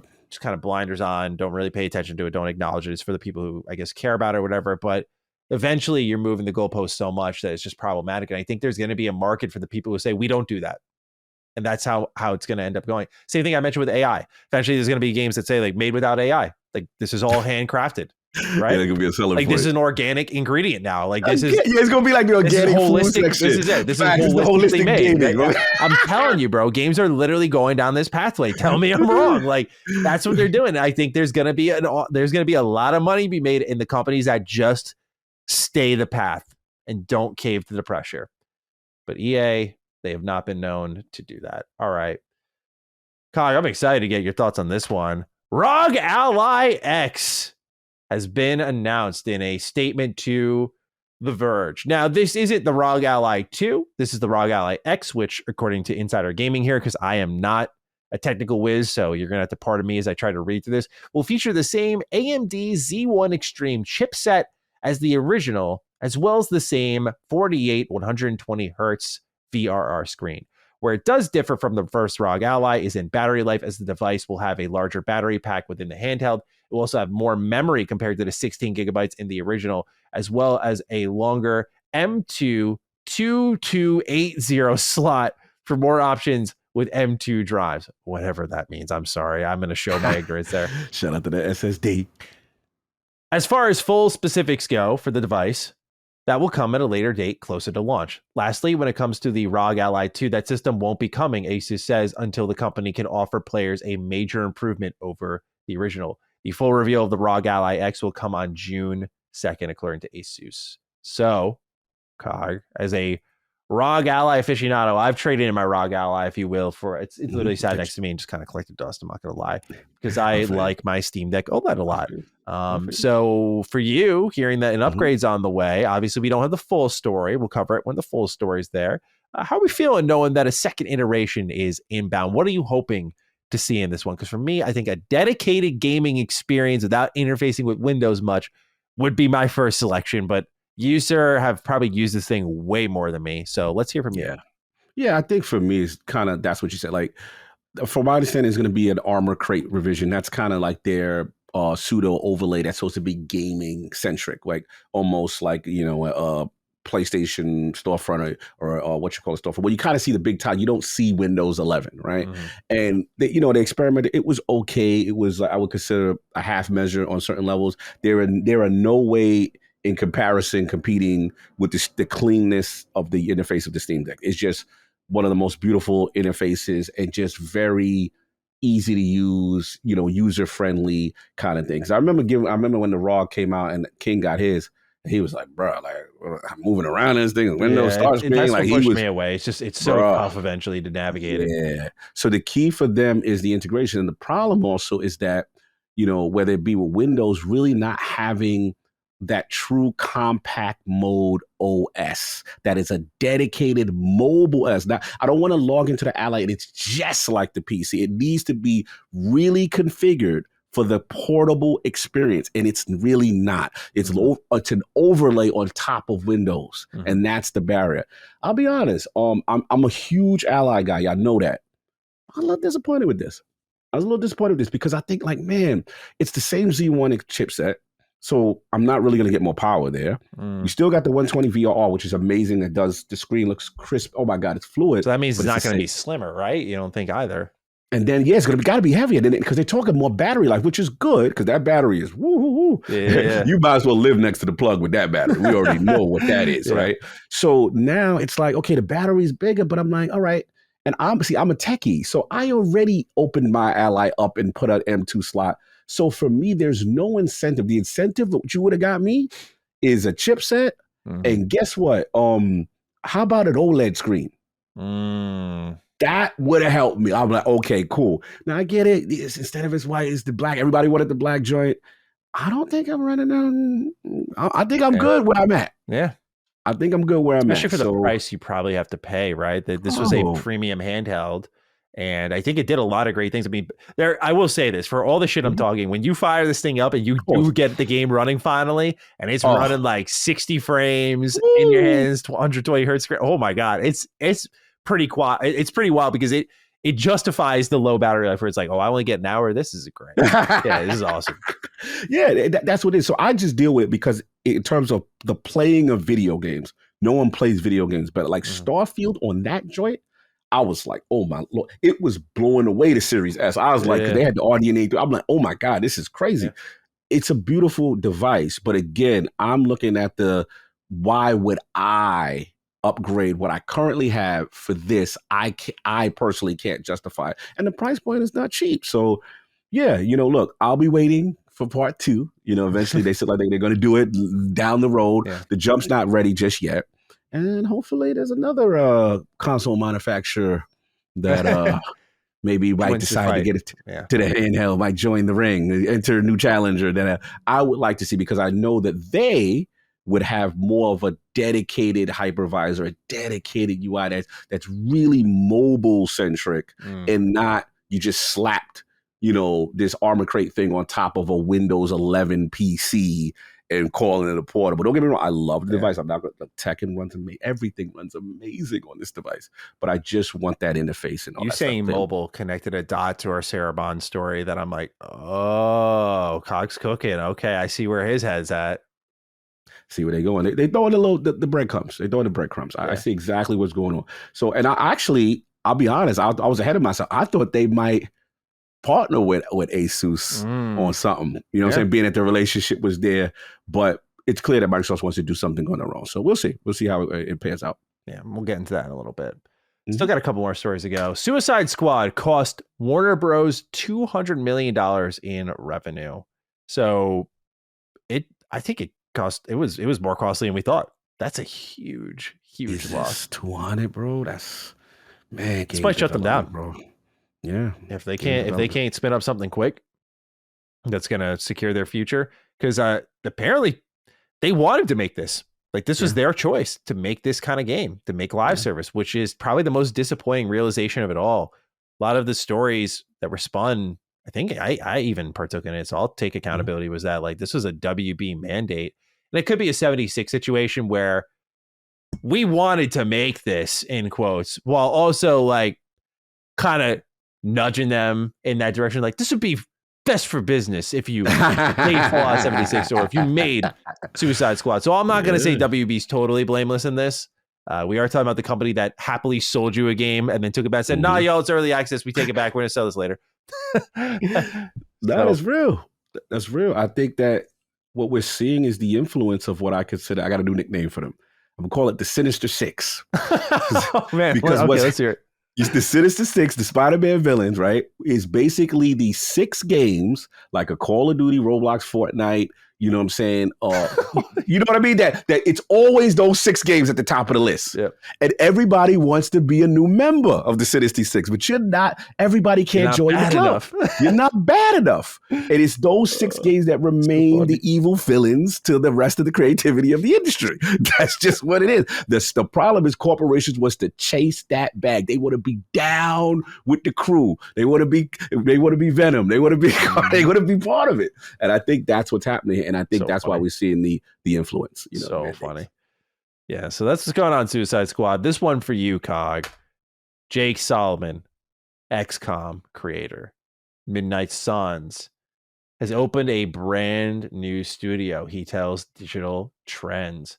He mentioned that Midnight Suns was a very personal game for him to make, that it was very scripted narratively. And then when he was kind of thinking of what he wanted to do next, you know, he wasn't really feeling this XCOM style game. In fact, he's here to make a life sim game with a team of 10 with the creation of his new studio, Midsummer Studios, a new Maryland-based developer, helmed by Solomon, an alumni from Firaxis and the Sims developer Maxis. The team's first game will be an ambitious life sim that focuses on the choices we make in our daily life. This has about 10 people in it. Solomon secured $6 million in funding and established Midsummer Studios in the Firaxis old offices in Hunt Valley, Maryland. As of right now, it's a 10-person outfit, soon to be 11. I thought this was very interesting that you sent this along, Cog. So I want you to just go ahead and take this away. What are your thoughts on your man? He's back. Yeah. He's chasing a new genre. Yeah. Got his own team. What's the anticipation here? I think first off, interviewing Jake Solomon was definitely a highlight for me as a content creator, as a person who grew up loving his games. And I'm just like, man, this is GOAT tier stuff. As most of the people around the Dukes know, XCOM is considered a GOAT franchise for me. As most of y'all know, I am Lord turn-based for a reason. And that game, including the OG legend Julian Gallup, those two defined. I remember playing XCOM for the original PlayStation. I think it was Your Enemy Unknown. And I was just blown away. I've never played a game like this. I was like, what is this? This is crazy. But I always felt Jake was, you know, if in hip hop terms, if Julian Gallup was the Rakim of hip hop, then Jake is the Nas. He was the new wave. He was the guy that took it to the next level. So then comes Midnight Suns, which to me, you know, I think we have to be honest that the XCOM community probably said, man, I didn't expect cards though, right? So that may have turned some people off. And then, you know, but it was one of those games that when you gave it a chance, you're like, wait a minute. People hit me all the time. Cog, you were right. This one was, man, you know what I mean? It's like almost like the marketing department for the team, unequivocally, but it's kind of funny how it played out. But it was personal for him. He wanted to do that marriage of games. So now we get to where we are now. And when I interviewed him, he did say, like, I want to surprise people. You know, I'm doing something. I might be doing something else, you know. And I'm like, all right, you know, and I'm willing to take it on a journey. Because at the end of the day, when we had Josh Shoy on, he even said with Pentiment, everybody's like, bro, Pellets, what's up? You know what I'm saying? Like, come on, give us what we want. And he's just like, yo, I just need to do something. This has been itching at me. This is what I've been wanting to do. Right. And I think but the thing that's taken this to the next level for me, where he's been coy, where we will talk when I get a hold of him, is funding getting a studio up off the ground. Didn't see that. Midsummer Games, getting the funding. And I think Schreier even has a follow-up, an interview with him as far as how to get the investment and, you know, believe in it. And this is kind of going at the Sims genre in a way, but his spin. And then what I like that he said about is because one thing that I'm not a Sims guy, I'll be honest. Yeah. But one of the reasons why I'm not a Sims guy is because story. I feel I need a really strong narrative. And he's really stressing that as the core competency of the game. Like, you are telling the story. You may have I forgot what type of father you said. Like it was just these wild scenarios. And I'm like, all right, this is interesting. So I want to see where he go. He's also got Ryan Meyer from the Civilizations team, from Sid Meier. Like, he's got some talent. So he's keeping it small, right? 10, tight, trying to stay within budget, because he even said, like, a lot of these games, you asking for that thing and you always go over. So he seems like he has the vision. And yeah, man, I put over.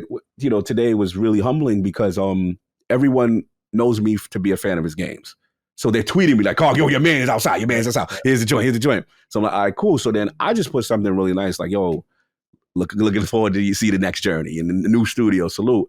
And he responded to me, and he had like a really, I'll be honest, like, it really, like, I don't really get emotional a lot, but it was when one of your legends say you're one of the guys and you're one of the most positive people, and I really had a great experience talking with you, and it was just like it blew me away. I was like, damn, very validating feeling, of course. Yeah, you know what I'm saying? It would be like, you told me stories of the past where, obviously you would go in young Mr. Matty plays going in the Bethesda buildings, and you know what I'm saying? I've never and been then in a Bethesda building, but you know what I mean. Todd and stuff, yeah, meeting Todd, I should say. Correct. Thanks for correcting me. You know what I mean? But like when you meet your heroes and your heroes are like, no, you're kind of dope, like you know what I'm saying? Like, and I'm like, oh, okay, it's super humbling. So that was definitely a very humbling and very cool thing. So I'm looking forward to see what they got. Hopefully he pulls it off. I'm pulling for him and see what happens. $6 million, pretty cheap game too. So yeah, easy investment for a company with good money. Yeah. All right. Got a couple more Xbox beats for you. Xbox is adding the ability to pre-download updates. This comes from Video Game Chronicle, where they write the feature, which is already present on PS5, lets players download large updates for games ahead of that time. So when the update is set to go live, it can simply be installed and played. The feature is currently rolling out to members of the Xbox Insider Alpha Ring and should expand to all Xbox users in the future. The first game to make use of this feature is the Insider version of Sea of Thieves. So yeah, PlayStation already has this, but this is good because a lot of times when I start my PS5, just says installed. I'm like, cool, I can just go ahead and play. Nothing worse than getting ready to play and waiting for a download. So this is good to see. Kind of surprised it wasn't there in the first place, but in fairness, in defense of Xbox, didn't really think about it much. So yeah, their download speeds are very good on my Series X. So yeah. I remember that was a big problem last gen, bro. I always tell people like, if there's one thing that I forget about, I did a PS Vita video. I went to go download a gigabyte game on my Vita, bro, 40 something minutes. I had to download something for my, funny enough, this is also for my PS. It was for Black Flag, I think, on my PS3 for my Assassin's Creed retrospective. And that was another one, dude, that it took forever to install. I was like, wow, we have it so much better now in this regard. So that's in the distant past. But I bring that all up because I didn't even notice that this wasn't really a thing, I'll admit. So what do you think about this, Mr. Insider at Xbox? This is, you're going to get your hands on this first, yes? Yeah. I'm gonna get in there. I'm probably already part of it. I'm, doing so many things in the preview program, and that's why again, I to reiterate why I'm so passionate about the brand, because I give the most feedback when it comes. People want to talk trophies and gamer scores. No one has more gamer score than me on the preview. But there's literally a scoring system that tells you how much input you give, how much you. That's what I do because I actually play on the platform the most. But to your point, no, this is cool. I do want to challenge them though. This is a good first step. There's still something they need to do that I'm very furious with them. And it is in regards to DLC installation. For example, you pick up Marvel Midnight Suns, you bought the season pass. How come when the game starts, where's the Venom, the Storm characters? They're not, I got to go into the system that the game manage, install manually. Had the same issue with Tekken 8. Tekken 8, Eddie Gordo comes out. I already bought the season pass. It should automatically install that stuff. I don't have to, because I see what's funny? People be tweeting me on Twitter like, Eddie's, I what to do? Tekken support, what's going on? No, it's an Xbox issue. For whatever reason, DLC and season passes don't auto install a lot of the times, and you have to manually do it. Most people ain't technically sound to go into all these sub menus and drill down and do all this stuff. So yeah, this is a good start. But I'm on y'all platform team. I need to get that DLC in conjunction with it. Hopefully that is part of this rollout of the next section of it or whatever. Absolutely. Next up here, last bit of news, then we'll get into what games are playing.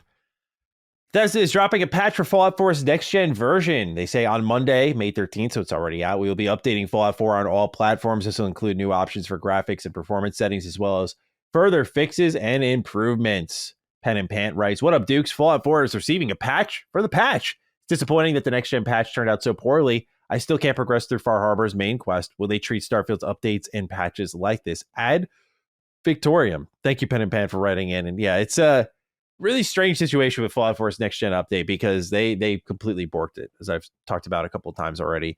But it deserved better, of course. It for the amount of time they had, it should have been just ready to go. But this is definitely not going to be the last patch because some people were already writing in saying that there's other broken aspects of the game. I haven't tested it yet, so I can't affirm this. But No doubt they're going to patch it again. So for those of you who care about your mod list, you care about your mod order, and you don't want that disabled, don't think this is the end of the road. Keep those updates nice and disabled, and get those mods that revert your old to your old state of Fallout 4, which runs much better, especially on PC. So yeah, Kyle, any thoughts on this? Any concerns for Starfield's updates and patches? I feel like they have been pretty clean thus far. I haven't seen or experienced any issues whenever I test Starfield's patches, but anything on your end, and any thoughts on Fallout 4 Section Update, which is getting a patch? Yeah, disappointing because you had all this time, and again, I look at it that you got the TV series ready to rock. I was very disappointed that it wasn't ready week 1 of the TV series, right? Okay, fine. And it's ready, the second, third week.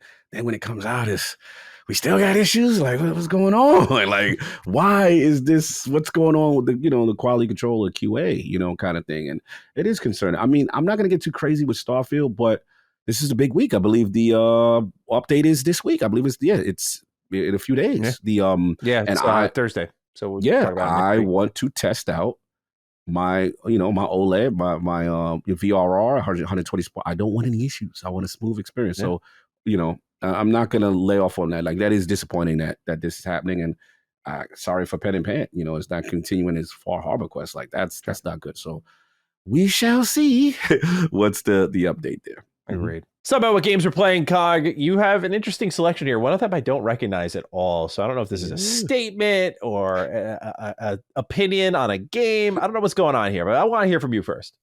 Yeah, man. So it looks like we do share one. The same consistent one that seems to be going on for the past 2 is obviously the Dogma. Dogma 2 still continue. Got some light work done. I was told by a friend that there was a quest on my timeline. He's like, "Where you at?" So I was like, "I think I'm making major headways towards the end of the game." Yeah. And I told him an event happened that I don't want to spoil too much for people still playing. And he was like, "Yeah." He's like, "Whatever." He said, "Give me the name." So he told me the name. He's like, "Yeah, if you do this quest," because it just kind of popped up. And I'm like, oh, okay, I just think it was something else. I didn't realize it's like a main quest. So he was like, "If you do that, you won't be able to do any other things else." Yes. So I said, oh, and it's like 2 things I need to finish. And then I'm actually doing what you're doing now. I didn't think I would do this, but I'm actually taking other vocations and leveling up. I just got the Trickster. How are you liking that one? That's pardon the pun. It's a tricky one, though. It's a tricky one. It's like I'm not there yet. But I want to, because I just got it, so I want to reserve judgment until you level it out and you see all the abilities, kind of thing. I will admit it's not flowing to me just yet, but I heard there's a lot of potential. And then I know I think people talk about the Wayfarer and all that stuff, how beastie and ridiculous that is. But I'll be honest, it took a lot to stop playing with my Mystics, man. It took a lot because I'm very addicted to that class. So I'm like, all right.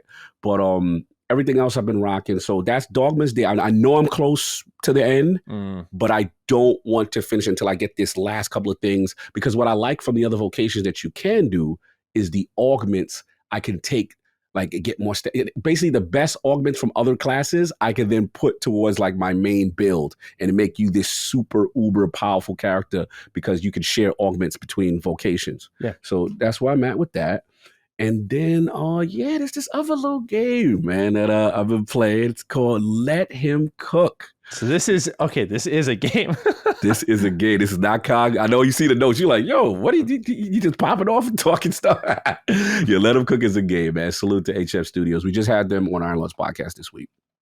2-team, fresh-faced developers, fresh out of college, Manny. And like, bro, like, it's one of those things that I think I was kind of one of these like, game development mixers and stuff like that. And people show me new games all the time.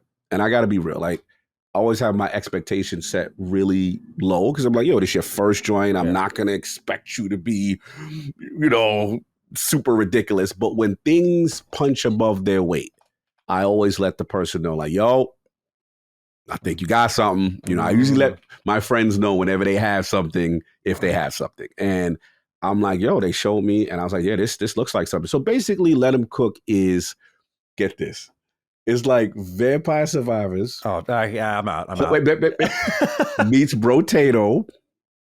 Meets, what's the third one? Man, it's the thing that sets it apart is, first of all, Cuphead. That's what it is. Interesting. So, okay. So you got Cuphead's, like, the style, the music, the art style, amazing music, top level roguelite bullet hell. And it's all food. Like, you this executive chef and you got your little workers. And then you got, bro, it is a romp. And then the sheer amount of things that's going on screen.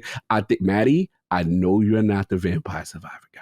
I am not. But I am telling you, I think this is the one for you, because it actually has what I consider mechanics. Like, you can build out into things. So basically what it is they've taken all the food types. So, like, you got like the Subway, some like kind of machine gun. You've got all these different type of food types that actually. Do you press a button to attack in this game? No, but you press a button. No, it's not gonna be good. He's out. That's immediately it, bro. I don't like these one analog stick games. They scare me. Man, fair enough. Not for Maddie. I'll try it out. It does look funny. I'm kidding. It is, bro. It is a absolute romp. Like, for the game, it's in demo right now on Steam for free. Go check it out if you're interested. For the level of polish that this game had, like, I'm like, damn, y'all feel y'all can release it right now. And look, boss fights, super encounters, like, it is really cool. And they have builds. You can build out and spec out into different classes. They got the executive chef, they got the butcher, they got a waiter, and all of them have different abilities. With, like, this is in-depth gameplay, y'all. Like, this is not like they went all out. So yeah, again, if you're interested in the game, I would recommend watching latest Iron Lords podcast. We interviewed them. They debuted their trailer with us, and then obviously the release of the actual demo came out on Steam today. So go check that out. And give him Phil's contact. Hey, if Xbox does listen, go check it out. It's up to them. I'm the type of person. Look, if I only get behind something if I think there's potential there, and I tell people honestly, no, but no, this is one of them. So let him cook. I'm absolutely having a ball, having a romp with them, and we'll see what happens. If I think it would be a great, fantastic thing for the Switch. I think if Game Pass was the thing, been throwing bags at Brotato and Vampire Survivors before, so they've been doing that on PlayStation. Indies want to take a look at, but I think they got one, man. I seriously do. So yeah, that right there, and then obviously your boy's still doing his Destiny thing. Pantheon, the next level came out, which was Volume 2. They added another boss, added another difficulty layer. Man, absolute fantastic challenge. Man, really pushed us. Nice. Really good mechanics. And this is probably again, best content yet. So this week now, Volume 3 drops. Okay.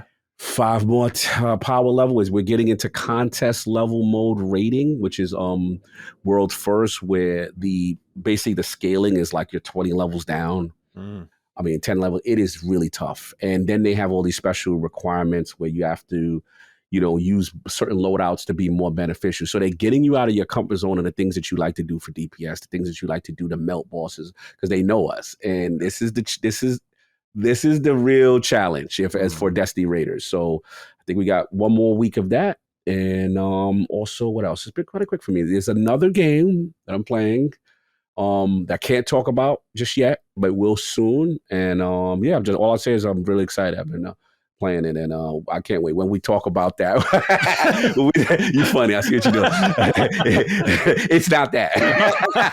It's not that. But it's something else. I will just say it's something else. For Xbox that people are excited about. So we'll see. Yep.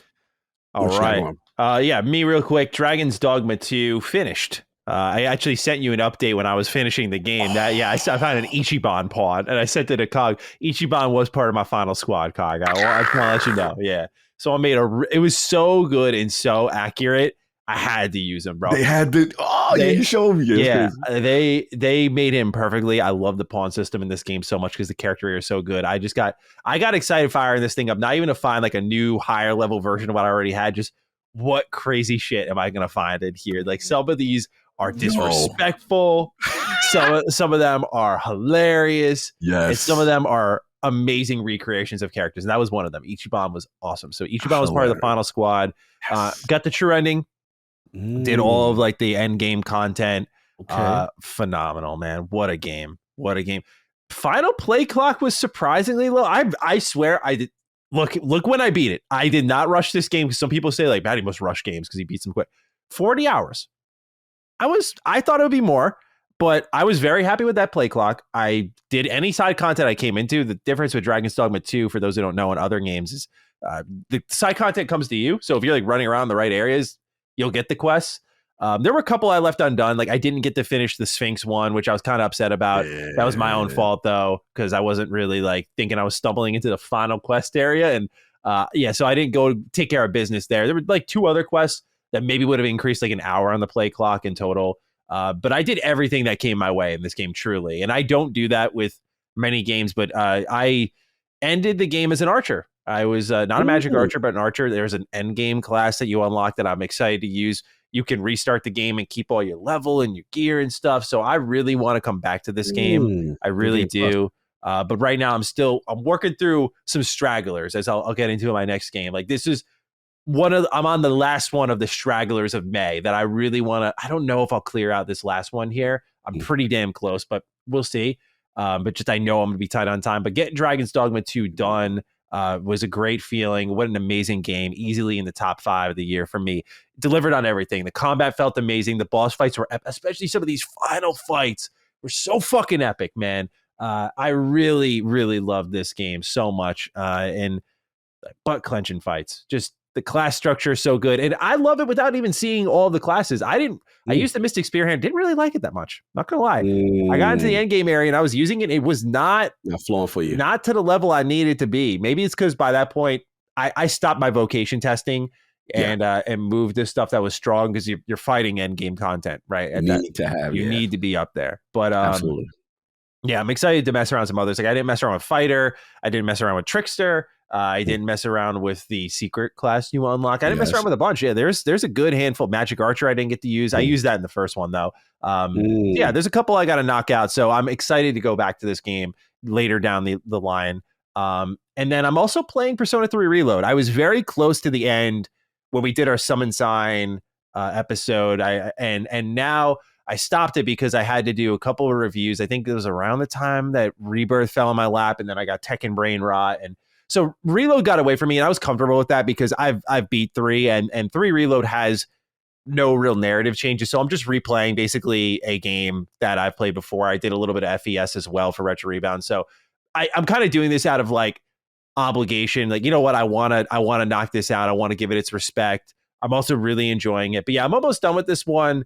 My goal is to really have, this would be the end of my backlog for the year, where I would have a clean slate. I want to move into once we're past the June showcase, I want to have a very clean slate, because I'll eventually stop Persona 3 one more time to play Hellblade 2. That's the only new game I'm playing this month. I'm planning on checking out Multiverses, but I know I got this whole month when I do have spare time to throw at Persona 3 and Hellblade 2. So that's the plan. But yeah, Persona 3, what I love is how they just continue to introduce mechanics in this game, just every step of the way. I wish the story, I was playing it, I was reflecting, I wish the story picked up a little sooner. There was just some changes that I as I mentioned earlier in the show, feel they could have done to help this game out a little bit. But what a feelsy game by the point you're at, where I am, like 70-ish hours in. Just really starts to turn it up a notch, and is definitely, to many, the most mature Persona game. I'd give it the 5 Royal because of its mental health themes, but Persona 3 Reload's up there. I mean, for God's sakes, to summon a Persona, you shoot yourself in the head. So it doesn't. Yeah, that's up there. Yeah, it's pretty up there with like, themes of suicide. Got it. All right. That's what we're playing this week, Cog. We got 4 warm-up questions. Let's start off with Ember's Arcade, guest of Defining Duke Ultimate. One of our final guests, actually, Ember. Oh, yeah, Ember, salute. Yeah, to do the MMO report. Mm-hmm. Gentlemen, how are we feeling about Hellblade 2 as we approach its release? Feels like Xbox is marching this game out to its death with little to no marketing effort behind it. I live in Los Angeles. As recently as last week, I was seeing ads for Stellar Blade on the electronic billboards in my city. Where are the ads? Is Ninja Theory being set up to fail? Cheers, gentlemen. I was watching Mad Max Fury Road on my Peloton, and I don't know why, because I had a subscription active, but they stopped for ads every like 25 minutes. I did get hit with a Hellblade 2 ad. What? I know, right? They exist? Yeah. I was actually surprised. That I was stunned, because I was like, no way. This is actually a thing. I was like, okay, good. A nice Max partnership. Good. Wow. But that is the first visual promotion I have seen, because I am where I think many others are, which is I'm a little worried for Hellblade 2. It doesn't match where Xbox is marching toward. This is not a major IP. I think it looks like one. It definitely has the PlayStation third person over the shoulder energy. It's got that AAA look and feel. Hopefully it delivers on a quality front and whatnot. But I mean, this is a game that I feel is mighty quiet when this is the game it's backwards. You announce it alongside your Xbox and now you're here. It's like, this is one of your big investments. If you look back at the showcase where Xbox announced the acquisitions, the loudest cheers were for Ninja Theory. Yes, sir. This is one that we've been waiting a while for. And I'm of the mindset, for those people who have panicked about the marketing, I think it's two things, right? I do agree that Xbox is kind of just sending this thing out to die. And I don't know if it's deliberate. I don't know if it's part of the long-term plan. I only say that because Sarah Bond was wishing, I don't know if you saw it, but it was like Tango Gameworks, like a happy 14th birthday. And they're like, here's the many more. And then 2 months later, they shut it down. I'm like, you didn't know by that point? Like, that definitely showed me how sudden that was. Yeah. If they didn't know if she was being coy, I mean, I don't know, bro. But with Hellblade 2, you just wonder if it's getting marched out to its death. I agree with that kind of consensus. But I also think the problem with Hellblade 2 is we all learned how short this game was just this year. And when you look at it objectively, you get the reveal alongside the Series X, which I think sent a completely different message from what Xbox thought it was going to send, right? Which was like, this is going to be a big one. We might launch with this thing. This thing's coming sooner. Well, here we are 4 years into the generation, and now it's coming. So that was kind of a mixed message. And I only say that because we learned with like Redfall how astonished Xbox was. Wait, that failure is attached to us and not Bethesda? So, I'm going to say that they probably didn't anticipate the attachment to Hellblade in their console to be a significant thing, but it is. You get a trailer later on. I'm trying to recount the details because we've got 4 trailers. Yeah. We got the gameplay reveal at the Game Awards. Yes. Then we got this, what they call the Senua trailer, which was a cutscene at the showcase for Xbox. That was really weird. And then no release window or anything. That was one of the rare blemishes on that excellent showcase. Agreed. Then at the end of just last year, you get the Game Awards, another showing of Hellblade 2. But this time it's like a full trailer, pretty epic. You get a release window. It's like 2024. Then you get a developer direct and you see the game again and you get a release date. So I'm of the mindset that they kind of shot the load too early because now they're in this spot of, this is an 8-hour game. We don't have much new stuff we can show for this that's going to hype people up that we're going to be comfortable showing. At a certain point, with a game so tight and so small, and what seems to be many long walking segments, you can only show so much before you've revealed the whole game. And I feel like that is where they have kind of pigeonholed themselves because they kept reminding people, hey, we exist. Hey, we exist. And it was actually, at one point, it's funny, edging on this front of like, we're seeing too much of this. Maybe not Deathloop level seeing too much of this, but many people, myself included, read this game wrong. As I've said before, I thought this was going to be a God of War moment in that, this game's going to be bigger and more epic, like Ninja Theory's about to cook. Learning it was 8 hours flipped my whole entire perspective of the game. The Naughty Dog comparisons I made, like flipped it all upside down because I was like, this hasn't just been like cooking for years and you guys are building it. This is like a 8-hour game. It could still be amazing, by the way, but it went from, wow, we've seen nothing yet to we've seen so much. And I think they're hesitant to show more. At the same time, I think it benefits Xbox with their future plans that if Starfield couldn't move the needle, can Hellblade 2 really move the needle? As I said last week, I don't think so. I hope this concern people have does turn out into a strong player base that buys the game. But we're seeing what Game Pass has done to people not buying games. And so I'm concerned, Cog. I am. We already know this is a PS5 port candidate. But when it comes to my concern, it has nothing to do with the quality of the game. I think Ninja Theory, they did that. I trust them on that front. I think they're going to deliver something great. I hope it's just not full of too many walking segments and too many puzzles. Yeah. That, the verdict's to be decided on that. We'll see. But this is an important one, man. It reminds me, my final point, I'll kick it to you, reminds me a ton of last year. Yes. Redfall came out. Yes. Redfall was a disaster. This showcase better be good. And what's going on with Starfield? Because now I'm worried. Yep. At that point, we had a little more trust in Xbox. So when we saw the long developer direct and the slate, it was like, okay, we're good. And for you and I, at least, Starfield delivered in most areas where we were like, okay, we're pretty happy with that. Now it's a different ball game. You've dramatically shifted your business once more. Yep. Now the pressure's on Hellblade. Oh, this better be good. Be hot, bro. Yeah. And I think it's going to be a good game, but it's not getting the attention it deserves. And this stems back to a tweet Xbox posted where it just said Hellblade 2, May 21st. No links, no nothing. And people were like, oh my God, they fired the marketing department too. Which was, yeah, I mean, the industry was on them for that one. So hopefully this lack of marketing produces something where fans really champion the game if it's good. But Cog, gut check on Hellblade 2. Yo. How are we feeling about this one right now as we record this a week away from the game?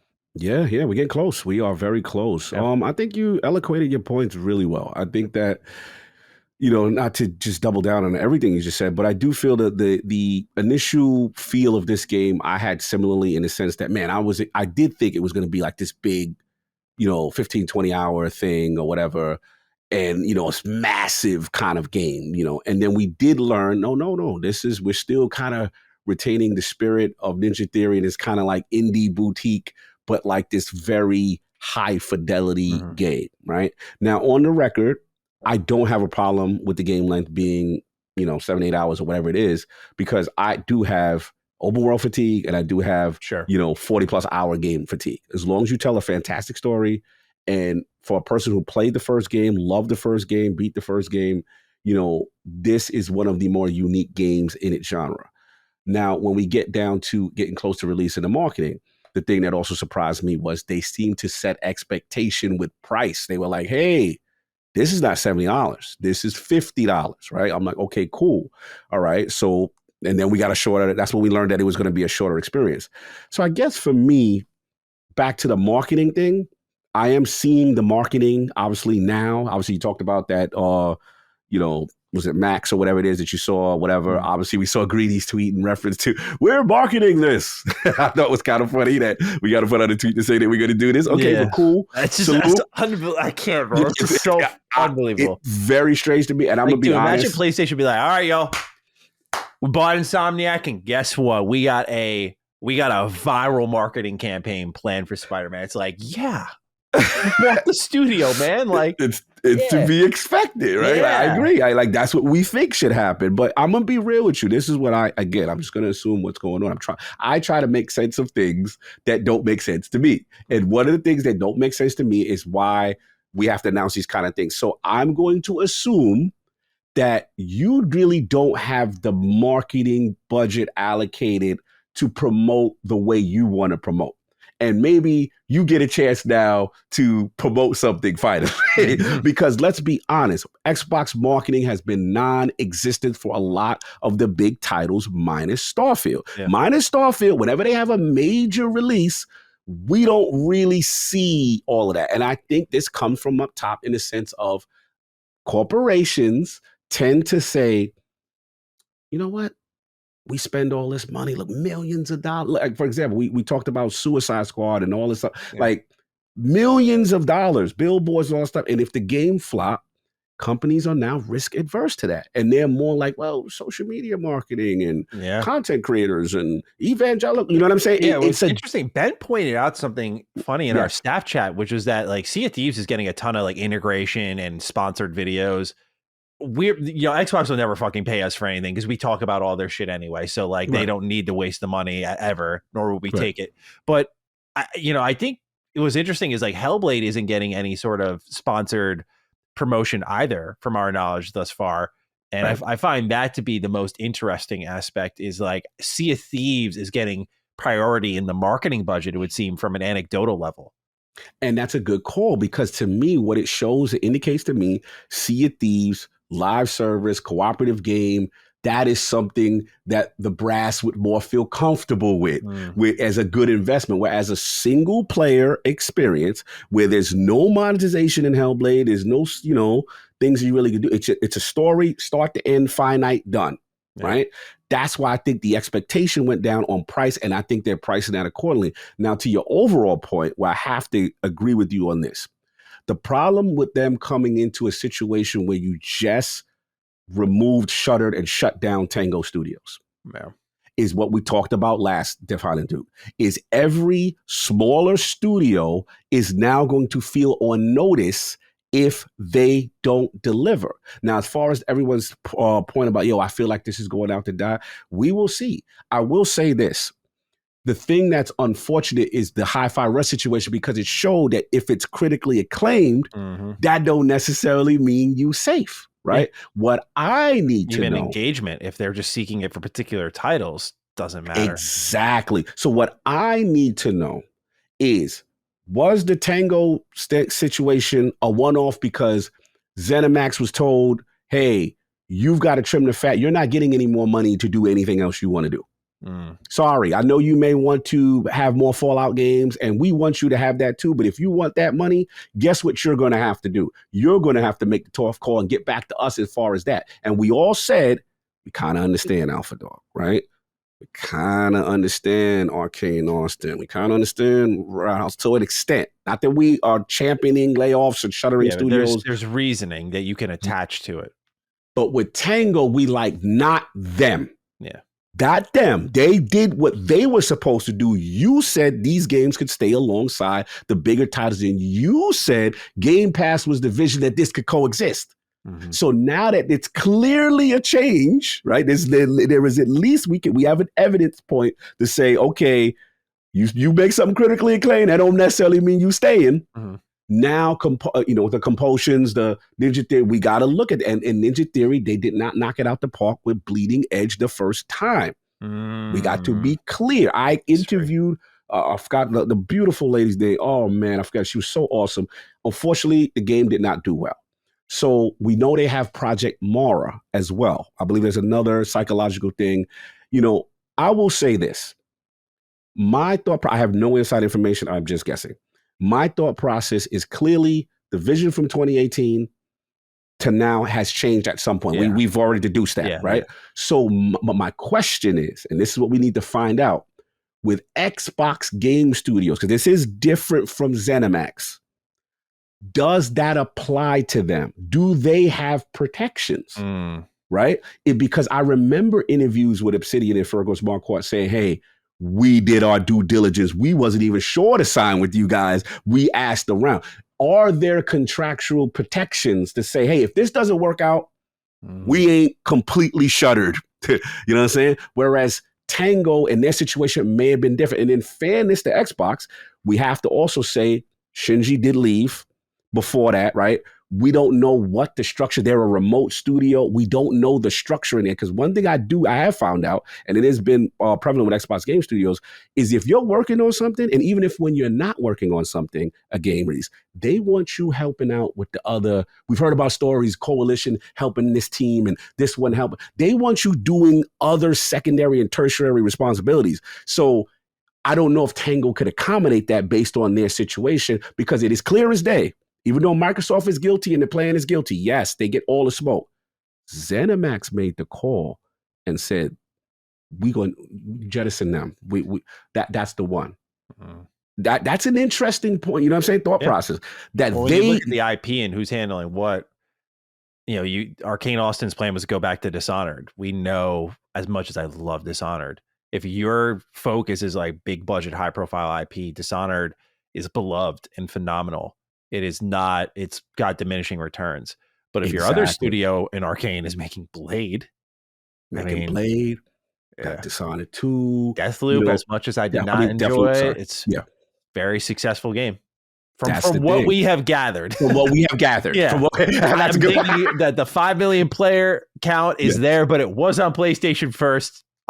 Where it can only be sold, bought and paid for. True. So I'm assuming that game did well enough to net them a particular deal. The other company keep around. I think Machine Games would have definitely been on the chopping block, but now they got themselves a Lucasfilm game. They got the Lucasfilm. Look, bro, the same thing that happened with The Evil Within and Tango Gameworks really happened across a plethora of Bethesda studios. The only one who was really immune to it was id and Bethesda Game Studios that come to mind. Those are the only two that were immune. But every company had the same fate as Tango.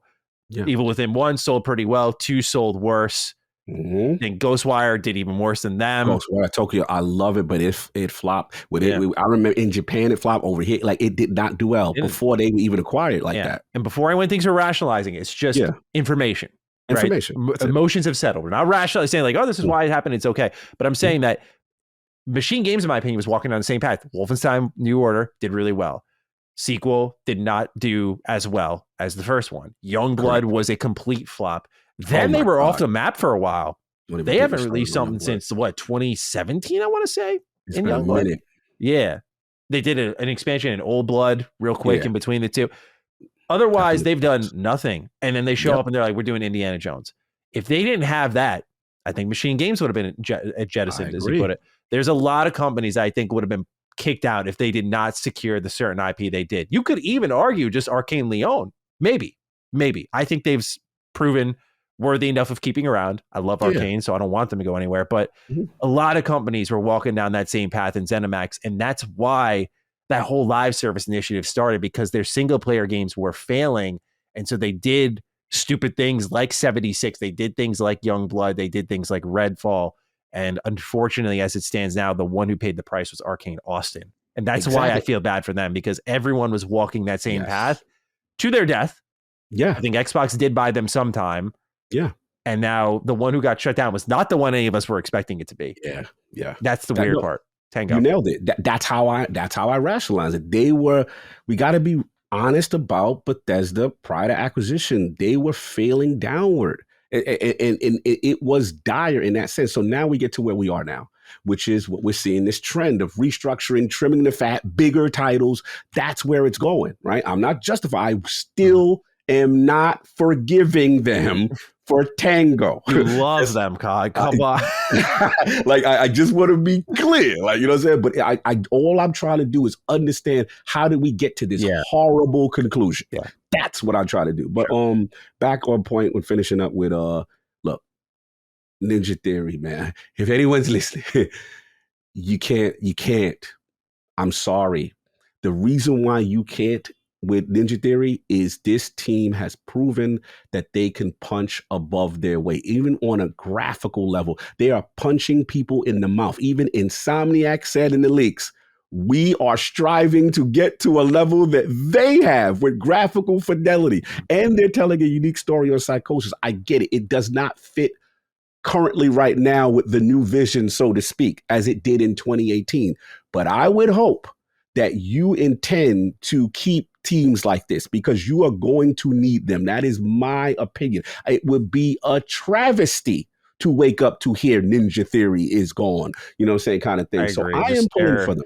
Style of game, you know, from a presentation point, it's what people are buying. You know, that's the one thing that I think pulls Hellblade above the rest and can be appealing when it goes multi-platform, because I don't know how it's going to sell on Xbox, if at all, is that is a PlayStation style exclusive, which I think really speaks to clearly a large market. That camera perspective does wonders for people, and that attachment to the character does wonders for people. So yeah, man, I agree. I mean, any studio shut down would be horrible, but clearly the plan has changed since 2018. The game has changed. And I think, again, the obvious answer with some of these teams like Obsidian, you can't let them go, because you got to feed them a Fallout game. You've got to. If that is the choice you have to make, you feed them a Fallout game. You think it'd be obvious, but we talked last week about like, well, why didn't you feed one of these other teams that? So yeah, I'm concerned for Ninja Theory.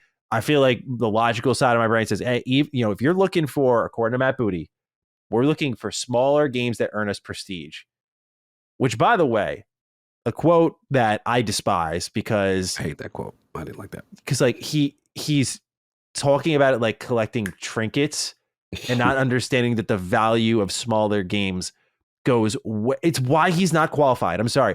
It goes way above and beyond that, bro. The value of a smaller game is not just to collect awards and create this optics for your company, like, look, we support everything. It's not about that, dude. The smaller games feed the fucking bigger games. That's why you make the smaller games. What do you think the bigger games are always borrowing ideas from? The smaller games. Every time they're borrowing from indies, AA, small games, because they're cheaper. And honestly, they can take the risk because budget-wise, they're less risk averse. Like some small games only need like $3 million to make something kind of ambitious and different. And then a AAA company looks at it and goes, oh, let's do that on a bigger level. We know people like that now. These smaller games literally serve as things that could be case studies for big companies. That's why you fund smaller games, not to collect fucking awards for them and be like, yeah, here, look how great we are at Xbox. Like, to earn prestige, which by the way, you already had. And like Ninja Theory, as I was just getting to, fits that mold perfectly, man. But that quote pissed me the fuck off, because I was like, dude, you have no idea what the hell you're talking about. I feel you. I'm not as extreme with you on that one, but I feel where you're going. My thought process is I can't get rid of someone until I see the work that you've actually done under your reign. But I agree with you. I don't like the statement because it seems contradictory to what you just did with Tango. You can't say we want to reward these games and these are the ones we want in one statement, but literally Tango was out the door. Yep. So that does not add up to me. You know what I'm saying? So I feel you on that. That's it. I mean, I don't really got too much to add on to everything else. I'm just pulling for them. And I will say that I was happy to see daily tweets from Ninja Theory, daily tweets from Xboxes. The game is coming. They're hype. Okay. They just put out a tweet today about the photo mode and all this crazy stuff you could do with it. I was like, wow, this is pretty graphically impressive. I've never seen a photo mode like this. All right, cool. So that's it. But I guess the question to everyone Xbox fan, my final thing is that they're going to have to answer, because they put themselves in this position, is if this game does well and it is a 90 Metacritic or 85 and up, what happens? Are you going to hold to your word? Because right now, that's where the trust is lost. Everyone feels you contradict yourself with the statements that you made. And I will admit, this is something I thought about, like I said, from last Duke, is that the thing that I will admit that I have to say, okay, Cog, you may have been wrong here, is in terms of communication. As a person who loves when I hear people communicate, as a person who loves to learn about the games industry and love talking to people, right? And them being transparent and forward facing and out there, I will admit, when you are this transparent, people now have a Rolodex of information to say, oh, remember on the 14th you said, and that did not happen? You see what I'm saying? Yeah. And again, so I'm not telling them to necessarily not say anything, but at this point, I can understand the sentiment why people say, yo, shut up and dribble, or shut up and make the games, and shut up and hit them drums, like the Drake joint. Shut up and get them drums. Like, I get it. I get it now. You know what I'm saying? I selfishly, I don't want it, but I get it because of situations like this, because where we are now. So I will admit that made me reevaluate my position on that. Well, speaking of reevaluation, Brian Lonsdale writes in, good afternoon, Dukes. My question is mainly for Cog. Let me get the timestamp right. There we go. You mentioned last week that you don't necessarily blame Phil Spencer or Matt Booty for recent closures because it was likely a decision made above their heads. The eye of Satya has been intensely focused on Xbox now that Xbox has become a much bigger part of Microsoft following the acquisitions of Bethesda and ABK. But the decision to acquire those publishers was almost certainly done by Spencer and Booty. So if it's now not working out financially for Xbox, isn't the blame largely on them for any missteps? Keep up the great work, gentlemen. So yeah, this is where we had the question set up where we said at the top of the show, we'll get to it later. So here we are. Yes. Cog. The crux of the issue. Yes. This is where the flames are coming for me. Because I said, no, they shall not fire them. Cog, how dare you corporate slime? What the hell is wrong? I've lost all respect for you. Now, look, I get it. Guys, I get it. You want the regime gone. There's nothing I'm going to say to excite and cleanse your palate about what happened and why you feel it. And I understand it. I do. And again, the reason why I say no is because two reasons. One, I think we have this misconception for people who don't regularly play on this platform like we do. And the misconception is, I hear it all the time, where are the games, bro? Ain't got no games. Newsflash, there are tons of games. I've documented them from each year, from 2022 on to now. I've been, and I could go further back. I've documented. I'm not going to do it now, but if you want me to do it, I will read you my spreadsheet of all the games that I've played that either first party games. Oh, I did all my research.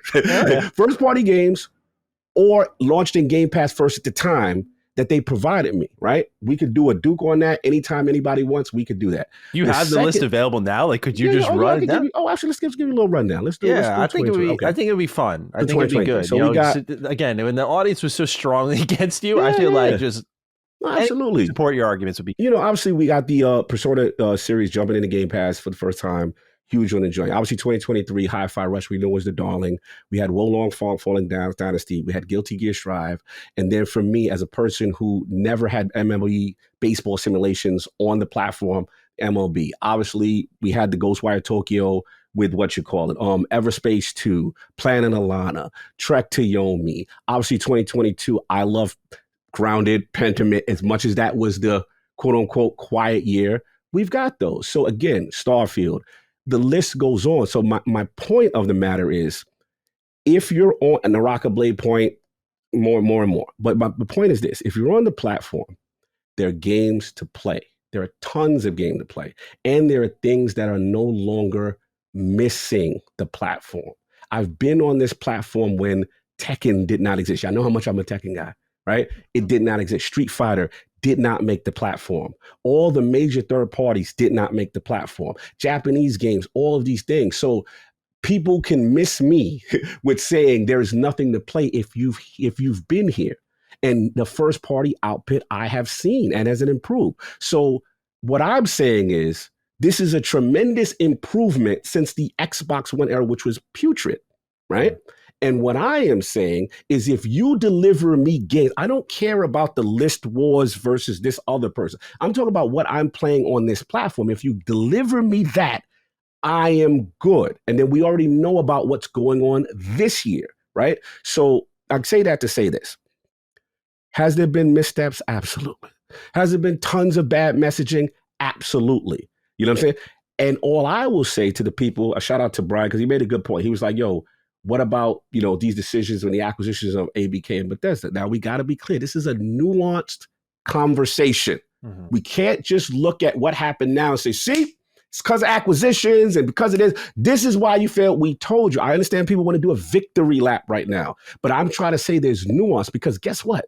In 2021, 2022, they were Publisher of the Year. They were selling Xbox consoles and Game Pass was growing. So at that time, acquisition for ABK was a good idea. And the pandemic happened and things are flying off the shelves and then record growth. This is the time to do it. And these guys do the numbers. Okay, if we put it in there, can we put Call of Duty in Game Pass? Yes, we'll offset it. They've got the metrics at that time. But what have we seen since that time? All these companies overshot. All of them. No one, Sony included. Everyone overshot. Then let's be clear. We are not going to sit here and act like 2 years of litigation of you cannot operate with the company that you quote unquote acquired does not hinder you or affect you in any way. We have to be honest, right? So again, if you want to blame them and say, look, still no excuses, this is where we're at, I'm not happy about what's going on, they should never shut it. Fair. I will never fight back at you. I never say, bro, you're wrong for that. All I'm trying to say, this is a nuanced conversation. There are things that led to this, and now we are where we are. Absolutely. So as far as there's a bigger question, Eye of Satya. Look, as a person who's been in these kind of meetings before, I don't want to just blame the man, so to speak, but it is clear that now when you overtake Windows, you have a bigger set of eyes in that room on your little boutique division of Xbox. You're no longer the rebel kid that we could afford to lose money on. No, you're making this. We spent $70 billion. Now, for whatever reason, climate, things are, we're going to see how we're going to extract more value out of you. Mm-hmm. And that's what I feel is happening now, right? So to the question, as far as, isn't them to blame on any missteps? Yeah, they're going to get smoked. They're going to get smoked for anything they said in 2016 or 2018 that does not happen now. Again, all I'm trying to bring is nuance, context, why that's happened kind of thing. And for me personally, the why I'm so staunch for me just yet, and I'll tell you why. Where we at? 2024. If Maddie, you tell me Hellblade 2, bomb. Indiana Jones, bomb. Fable, bomb. Avowed, bomb. Like, if these are all middling games, either middling or that to me is on Matt Booty. I will give y'all that. I will be on this program to tell all of them, this is a failure, y'all. I have no problem giving nobody the smoke. All I'm saying, it reminds me of a head coach who, like I said, I'm a 49ers fan, where it's like, you drafted all these players, you did all this thing. It's like you got to see if they deliver what you in their regime, their class, not from the past regime, their class. This is his class. Now I get to see. So that's all I'm saying. But no, it's fair. It's fair. And I do think, the last point I'll say, I do think that, if we're going to call it the Eye of Sacha, like the Lord of the Rings, unfortunately, that's where we are. It's just going to be a new day for a lot of people. That's why you're seeing the multi-platform approach now. You're seeing the things going on. And I do see a future. I will admit it. If anyone's going to get out of the console business first, yes, it'll be Xbox. Yes. And I will admit, we may got one more in us. Because again, I've been through this period with SEGA. And it's going to be interesting to see how they navigate this weird thing where they're kind of half in console, but we're still putting things everywhere else. To me, this is now how I got to equate it. Survival based on where they are. The hardware is down at a level that they are not happy with. Revenue is up in services and stuff, but we know due to ABK. Oh, one other point. And I got to say this. This is, I know, man, Maddie, everybody wants Phil out. I get it. And Colin, I get it. But you have to understand, everyone says, yo, they wouldn't have been nowhere if it wasn't for this. If it wasn't for ABK, they wouldn't have been anywhere. True. Guess who led that initiative to get them there? Guess whose legacy is tied to that? Phil. So again, we could say on one hand, he's got to go. But if it wasn't, he's the one that made that deal happen. So if it wasn't for him getting that deal, where would they be at then? So again, I'm just, last point, I'm on that, live to survive another day. And I think that's where they are right now. And stakeholders they in that room. They like, nah, bro, you gonna have to show us, because we ain't liking where we at right now, according to the targets and stuff. So we'll see. Yeah, I think it's a very good argument in your defense. I think especially it's something I tried to echo last week, because I knew when we were kind of going through, we've done this long enough. You can start to see the comments forming in your head with certain things that are said. And I made sure to say that with some of the write-ins, like we had one write-in, it was like kind of a cog, Maddie, was it worth it or something like that? And I was like, to your point about 2021, 22, when things were on the up, everything was trending up for the most part. Even in 2022, we were saying one of our talking points, although what we remember as no games, was, wow, Xbox is still selling stuff while having no big products. That's kind of surprising. I remember that. Yeah, we did say that. And that was the most stunning part of it all. Now we've seen the effects of it. Things have fallen off since. Funny enough, in a year where they had something significant every quarter, even if one of them was a bomb. But to your point, I wouldn't even say we'll get into this in another write-in a little bit, but I wouldn't even say it was marketing speak that was led to believe. You could see it in the stats, like percentages were up, there was growth. And so it made sense. Well, they were growing to continue to invest, especially because, again, I talked about Hi-Fi Rush. Like that was a moment that was like, oh, see, this wouldn't have existed without Game Pass. So to your defense, I'll just reiterate that point again, that there were a lot of signs that none of them being marketing speak, none of it being the engagement numbers, just things we were seeing with console sales selling out, games being produced that did produce a positive effect around why people are optimistic about acquisitions. Like, oh, look at Bethesda finally going back to themselves. Bethesda Game Studios making single player games. Oh my God, the horror studio is making a rhythm action game. I remember that. Yeah. This type of stuff that we never imagined happening if Bethesda was allowed to operate on their own. So I think your optimism is fair. And I think people should be, even if they disagree, which I don't agree with everything you said, but I think you should be willing to hear it out, because your point, the thing is, what's most important is you're not just, what people wrote in the comments, from my opinion, it was like, you were grabbing it out of thin air. You were like holding on to job opportunities. You were like, no, man, Phil is my guy. Like, you would have read those comments and thought like COG was, I listened back to the whole episode just because I want to always check us when we get those sort of things going on, but also like, it was a pretty important episode. So those are the ones I'll kind of like key back into. Of course. Just see if I was like overreacting as well. Mm-hmm. And dude, the most important thing is, I think you had well-found reasoning for your points. It wasn't just, yeah, I believe in them. Why, COG?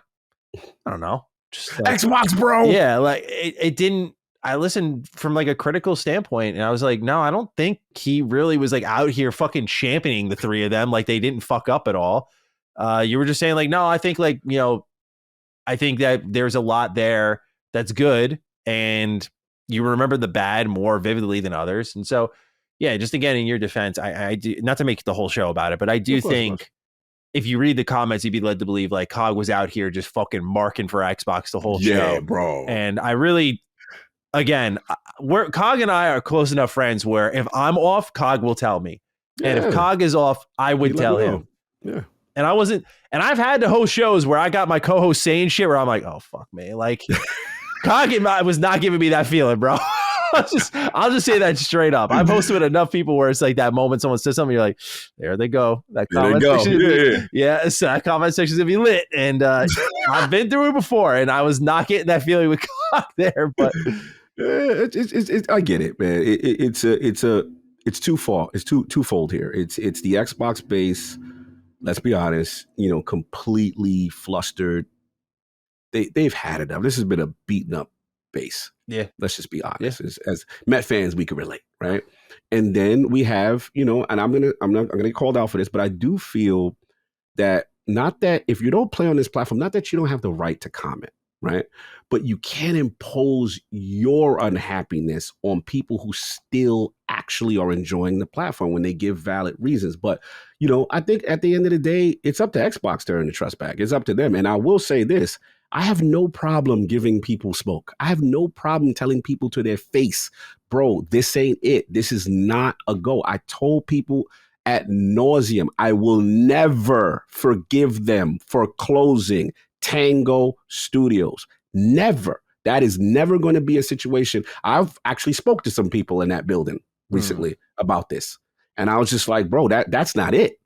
I don't care what's going on. You know what I'm saying? So that's all I was trying to say. It's just like people got to understand, like, when smoke is going to get given, it's going to get given. But I just want to be clear as a person who plays on this platform almost 95% of the time. You know what I'm saying? Where my position was and in conjunction with my thought process. And all I just said is have a nuanced conversation. Let's have a nuanced conversation about it, as opposed to, automatically, if you don't feel this way, you are some corporate whatever. You know what I'm saying? Like, nah, we're not doing that. I will say one final thing in your defense, and then we'll move on to our next question. Yes, please. I'm out here protecting my man's sword and shield because I'm a fucking loyal friend, right? I appreciate you. But I will say this, is that for all the bootlicking people said COG did, who was the man who was personally contacting Phil during Redfall when he was saying we can't out console Sony and being like, yo, no, bad.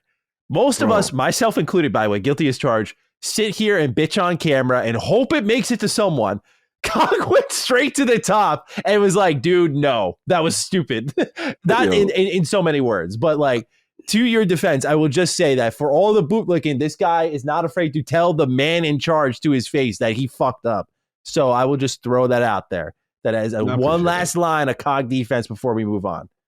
Yeah, like I said, I have no problem giving people smoke. And one thing I was told from every corporation, every entity, every content creator, one of my expressions on ILP is, I'm not going to tell you what you want to hear, but what you need to hear. I'm known for that. My whole life, people know what my integrity is and where I stand. And that's why I have the friends I have. And that's why I have the relations I have. And people know, one person told me, the reason why we're asking for the feedback from you, because we know you're going to give it to us real. We ain't got time to sugarcoat. I'm too old for that. And I'm too old to be worried about how somebody feel about me. And if you didn't give me the code and you didn't invite me to the dinner. How do you define someone who's younger feeling that way? That's bro. Listen, you know what I'm saying? I know what goes on.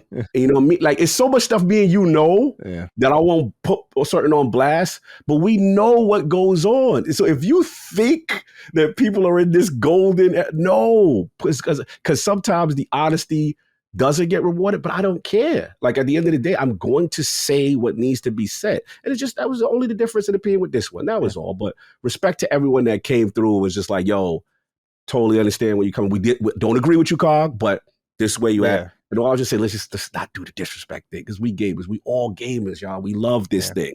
There's no need to call somebody out their name and do all this craziness just because you disagree on an opinion. That was it.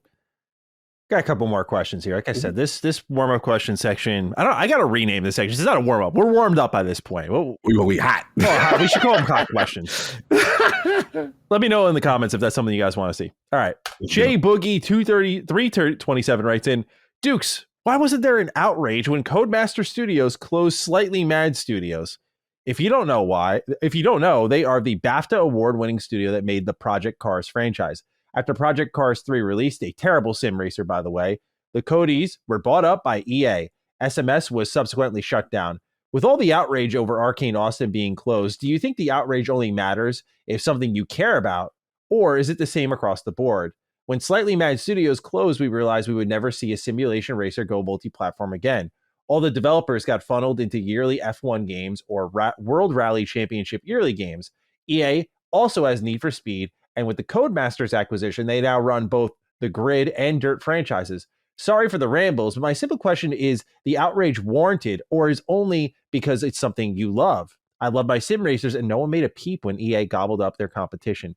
Kind of wish 2K won their bid instead. Stay healthy, boys, and have a great week. It's a fair question to ask. It's something that anytime I cover studio outages and shutdowns, I get asked is like, it's this fucking kind of politically slimy sort of statement of where were you when XYZ happened? Don't champion us now. The brutally honest answer that no one wants to hear is yes.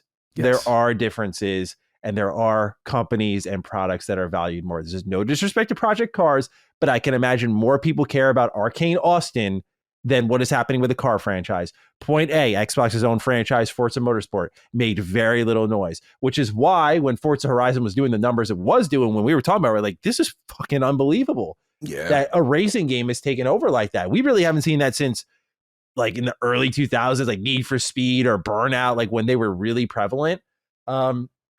Your concerns here are totally valid, Jay Boogie, of how racing games are not going multi-plat. And you mentioned how EA has gobbled up most of the major racing franchises.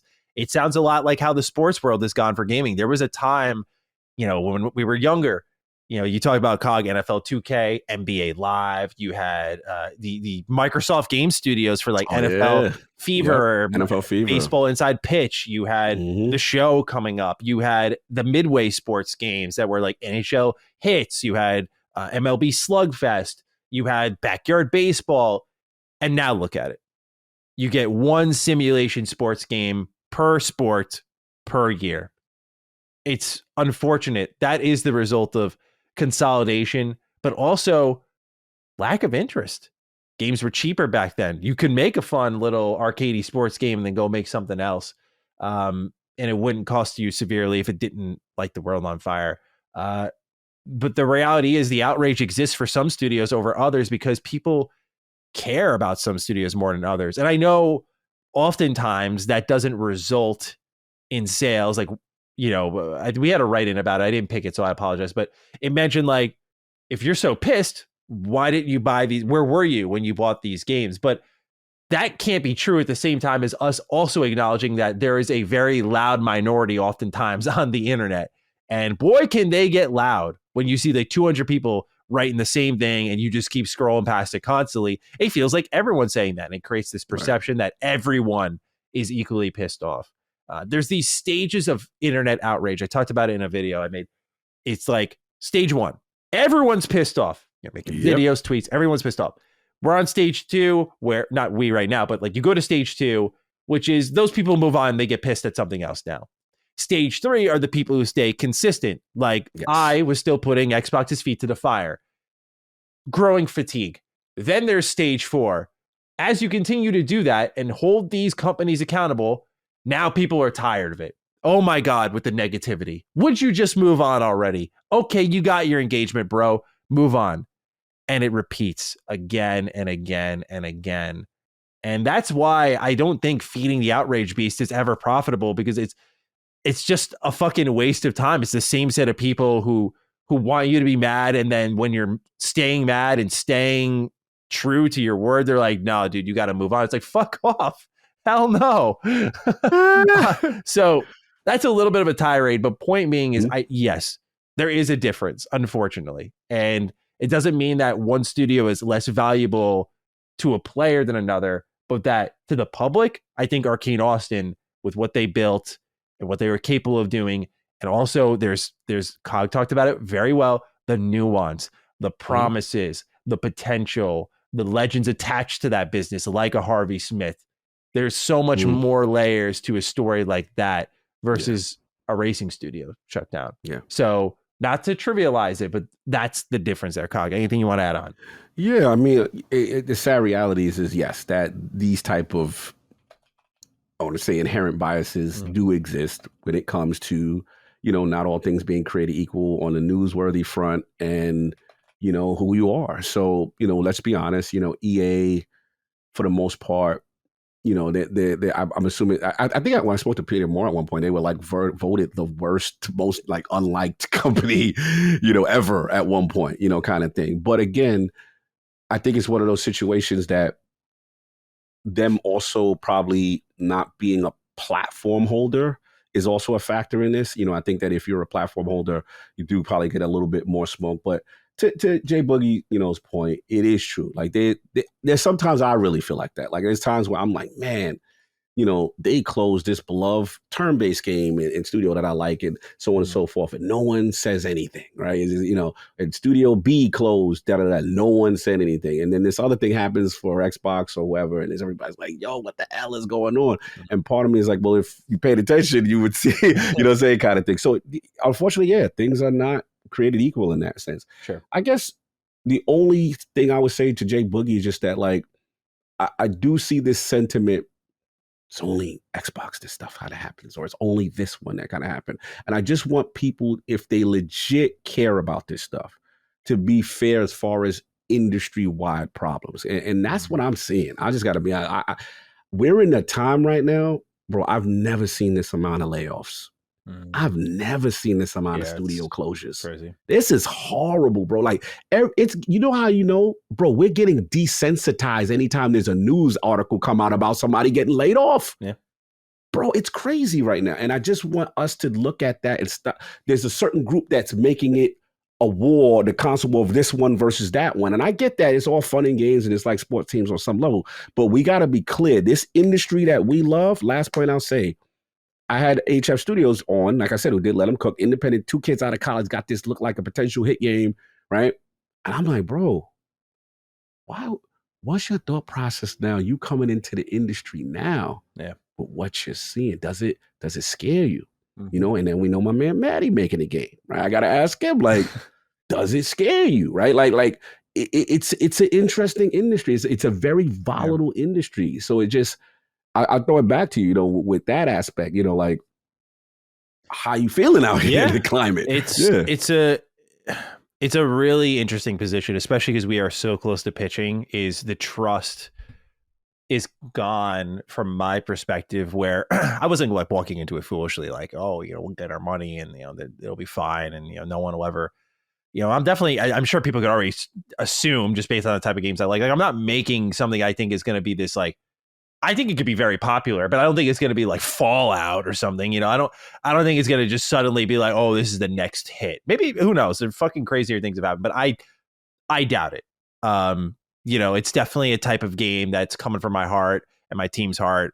And yeah, the worry is definitely like someone will fund us, but how do you stay afloat from there? A lot of my team is very big on the idea of staying part-time. I know some want to do full-time. So, when we get a budget, we'll have to figure that out. But I've started to today, actually, I was like researching grants and stuff. I'm like, what can we do to just get ourselves by ourselves to the finish line and do it on our own?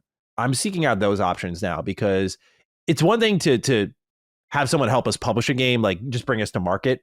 And another thing to like have them fund us and have a level of control over us, because then they could shut your lights off whenever. And I really don't want to, especially in today's climate, be beholden to that at all. That brings in the risky thoughts of like, do we crowdfund this thing? I'm like, I don't trust the audience. Like, I don't have that trust yet that they would just show up in spades to fund my game. I say that because like, I'll look at my Patreons. I'm like, yeah, people show up, but it's like not in like the thousands. Like, I got to support Maddie to keep him on this platform, which is with YouTube's declining ad revenue is a huge thing. So I'm like, okay, I don't know if I would trust just going to market big time on like a crowdfunding thing. We don't have a reputation. No one knows our games. They only know me. And many people don't like me. So it's like, that's not really a great option. I think that you can find companies that match your value set. And that's the most important thing. I would not right now be pitching to any of these big companies. I don't want to pitch to Xbox. I don't want to pitch to EA. Like, I don't want to pitch to even with their originals program, don't want to pitch to any of these big companies. It's too dangerous right now. They're just too savvy on making cuts. And I know those cuts will slow down as we, quote, regulate. But as someone who's looking for that budget, by the way, my budget is not big at all. I think we can easily get funded for what we're making, and it could definitely be a profitable investment for anyone who wants to back us. No doubt about that. But I do think it's a situation where I'm going to be I know I'm not in a position to be picky, but I will be extremely picky of whose money we end up borrowing if it ever comes to that. Ideally, I'd like to just get government grants, Unreal grants, and just hopefully build off of that. That would be way better. But I have to keep the team in mind. Just on a level of transparency, like I do pay my team part-time rates. They're not industry rates. It's coming out of my pocket. I've spent a lot of money on the game, but I don't have much money to give. And my team has been very gracious and understanding and accepting that and thinking of the bigger projects. So part of it's like, I want to reward their investment. Like we've been working on this for really 2 years, but like, or year and a half. But a lot of that was like pre-production, just getting this thing up and running, and a lot of time and investment spent on that. And I want to make sure that they feel like, you know what, like number one, you could trust me. Like I'm a man of my word, that I've always said, like, I'm going to take care of you guys. Like I'm going to make sure you get the money, like you get paid. And it's not that they're just in it for that, but like that you can make something of this, like whatever hole you're in, you can dig yourself out of, that sort of thing. But it's also like, I don't want to string them along any further and be like, hey, let's just keep this part-time thing running for another couple of years. It's like, that's not fair to them. They're the ones who are really making it happen beyond me. So it's a really, as an indie dev looking for funding, it's a really strange time. It's a really strange time, which is why I have questions for companies like Bethesda Game Studios. I'm like, why aren't you, like what I like about Square Enix with Square Enix Collective, it's like, why doesn't Bethesda Game Studios have that? Like, why don't these big companies all have their own kind of indie initiative? I think everyone should. It feeds your own ideas.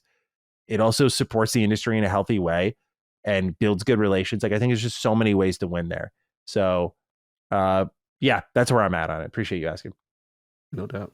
Marco Krennic is our next write-in. It's our last bit of questions here before we get into the news. Hi, Duke boys. Has your opinion changed on the Game Pass model and the importance of engagement since last week's news? I feel like over the last year, we've listened to you boys, mostly COG, sorry to single you out, brother, parrot the Xbox leadership marketing lines of Game Pass is profitable, engagement matters, Game Pass helps sell more games, etc. This culminated with the release of Starfield. Xbox released figures like 6 million players, 8 million players, 12 million players, at which point COG decided to get messy. I love the drama of it all, but I was also feeling pretty disappointed with the lack of scrutiny you boys placed on those numbers.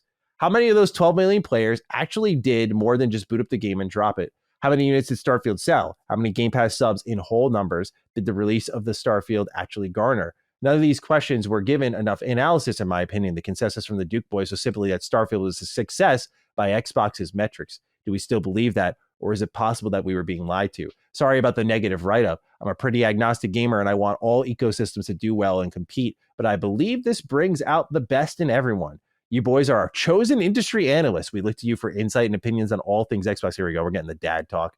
I think you boys have been in danger for occasionally towing the company line for a while. I would love to see you hold those toes to the fire a little more going forward.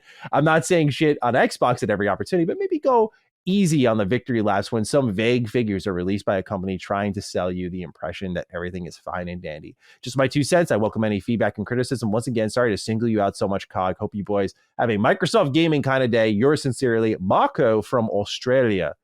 Yo. All right. I will start off with this and then just kick it to you. Yeah, please. On the note of Starfield, which seems to just, and I don't want to single out your core argument. We can get to more examples later. Mm-hmm. But Starfield. The reason we celebrated Starfield as a success is in a very competitive year. We all agree, right? It was 2023 was a phenomenal year Arguably for the quality of video games. Year in gaming. Yeah. Some people could say. Starfield was, I think, number 7 for the overall sales. MPD. Yeah, and in top 10. Just hitting top 10 in general was really good. So this game did sell a lot in a very competitive year where games were selling a lot. So to be fair, in your argument, Marco, there was no exact figure. But when you were seeing the stats like tons of Game Pass subscriptions, which is different from players because subscriptions is money. We're seeing the most subscriptions in Game Pass with a day one launch. Okay, that's good. What about the sales? MPD. top 10 game in 2023. And then you looked at the games surrounding it that we knew had high sales, like Star Wars Jedi Survivor was, I forgot how many million that sold, but that was, I believe, a little bit below Starfield. So you could gauge that Starfield sold above at least like 5 million copies was how we deduced it.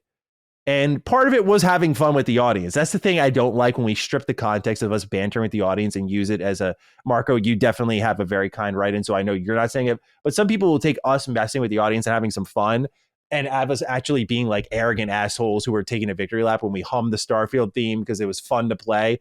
We do that because when we were talking about Starfield and enjoying Starfield, it was the most toxic our show has ever been. Bro, let's keep it 100 on that. I'm Thank sorry, you for saying but that. like people were super toxic to just even say you liked the game. Yeah, it was. I'm not exaggerating. Go look. The episodes are there and available. We don't censor shit. It's all there for you to look. It was fucking terrible, dude. Literally, it was the one time Cog and I were like, I don't want to say, damn, I don't want to do this, but like, I felt pressed. I was like, I'm like not looking forward to Duke right now because I just know I'm getting blasted for something this week. It's a terrible fucking feeling. So part of it was having fun with it. It was like, yeah, we had fun with the game. Like, that was it. That was it. So on the Starfield front, that is why we celebrated it, if you will, as a success. Not only because we think the stats are there to prove it was a success, but also, by God, did we get fucking destroyed for just enjoying the game, which was literally one of those, like, you're not allowed to. And again, I'm not trying to single out this one example, Marco. I know you're speaking broadly, but this one in particular, I got to hone in on, defend us. Bro, go look. We were getting fucking trashed. Sure, I got to interrupt for a quick second. No, you're good. I remember we did when DDU existed or something like that, or like, we like just had I think it was one of those like, what are we most excited for Starfield? What do we want from Starfield? That kind of thing. And I remember reading, again, it might not be the realm of the Dukes, but I remember reading the comments when it gets to free feeds or whatever it goes. These dudes don't even know what it is. How dare they? Like, bro, just for even being excited. It was a weird energy about this game.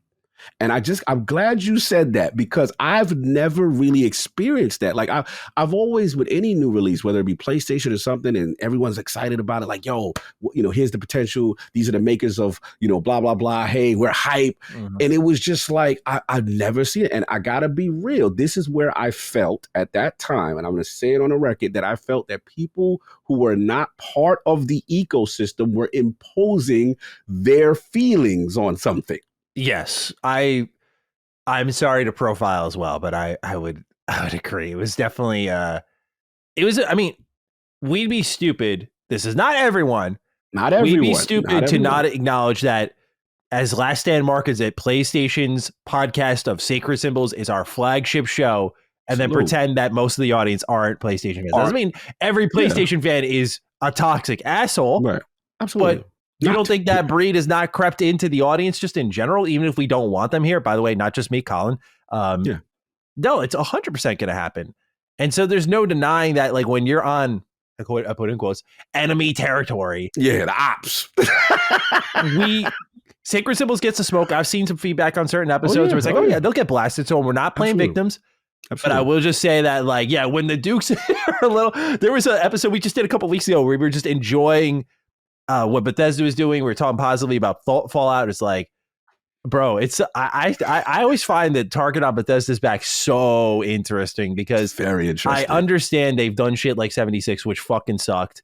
I understand that they have these weird moments like the Fallout 4 Next Gen update, but bro, you think they're putting babies downstairs with the games that they're fucking putting out? I'm like, it may not be for you, bro, but I was out here loving that era of The Evil Within and Wolfenstein and Doom 2016 and Fallout 4. Dude, I was loving my life. I was like, and they've kind of carried that on for the most part. I'm curious to see how it changes under Xbox now with these new changes, but there is a hatred for Bethesda that cuts very fucking deep, as I've experienced as someone who's covered a lot of Bethesda for all these years, a very deep hatred for them. So, I don't want to get us off topic too much here. I apologize. But when it comes to, has it changed? Has our opinion changed in the Game Pass model, the importance of engagement? That's the question. For me, absolutely. I'm not going to sit here and pretend things I didn't say. I will admit I put weight into engagement. Why did I do that? Whether you interpret it as me buying into Xbox's talking points, or as we saw, as Cog put it well, the subscription service was growing, so higher engagement and seeing more subs coming in and that service growing indicated a level of success that, by the way, to many people, it seemed like Xbox was playing a very different ball game, a ball game where they were generating a lot of revenue from Game Pass, to our understanding, and they were using that to fund other projects,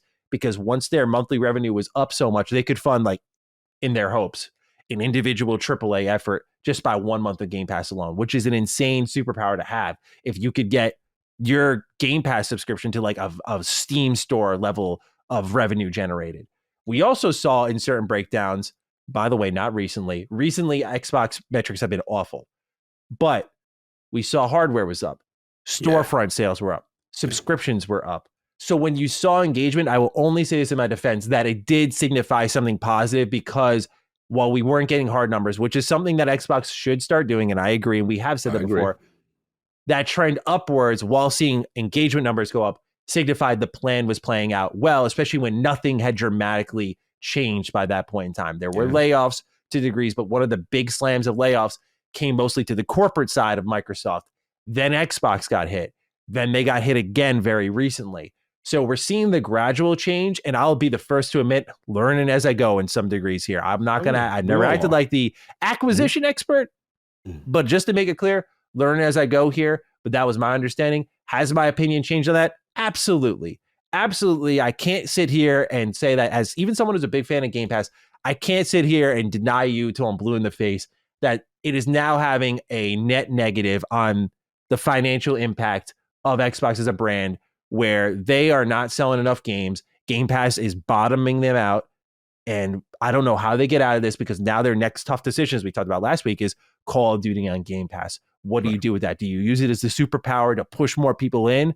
Do you risk losing that revenue? It's something they have shown they can no longer afford to do, because Game Pass, it is at a good, respectable subscriber number of 30 plus million, but it's plateauing, and it's been plateauing for years now, like a year and a half, 2 years. So yeah, there is concern. I cannot sit here and that's not how Duke operates. I'm not going to sit here and pretend, because I like Game Pass and I like the model. You know, we already covered things like the gold rush is over for smaller devs. Indies have been saying like, yeah, we're not getting the bag anymore. We saw the writing on the wall that things were tightening up here for Game Pass. So it's clearly not generating as much.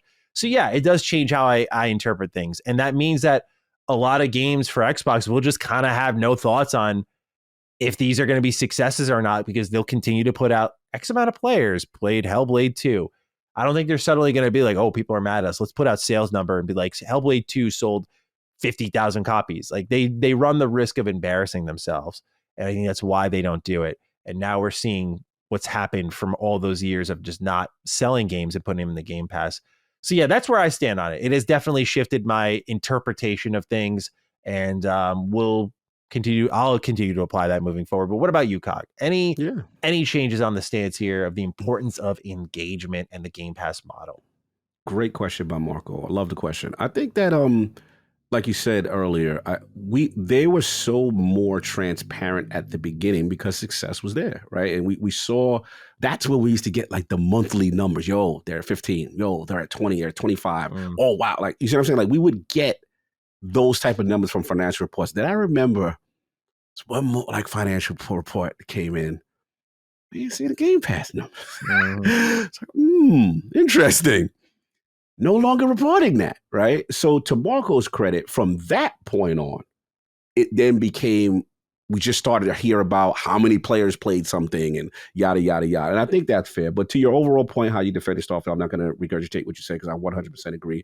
You know, I'm not going to do revisionist history with anybody to try to act like if you're the top 10 games sold on MPD, that all of a sudden you're this financial failure. I'm not doing that. But as far as Game Pass sustainability, that is fair. And that is fair as far as, we can question now that clearly there is a plateau. The and this is where I told you this is a nuanced conversation because the FTC told us once they started moving and digging behind the curtains, how many Xbox had to provide those numbers. Yeah. You trying to acquire ABK or what's going on right now? And that's what we learned. Like, damn, it's kind of flat. Yeah. Ain't nothing moved since then. Yeah. Now we know why you ain't saying, the number. And the truth comes out. And I just think that at that point, for whatever reason, whether it be the trial itself, the combination of COVID, I know people don't want to hear it, and game development, we just got a statement from Nintendo and other people.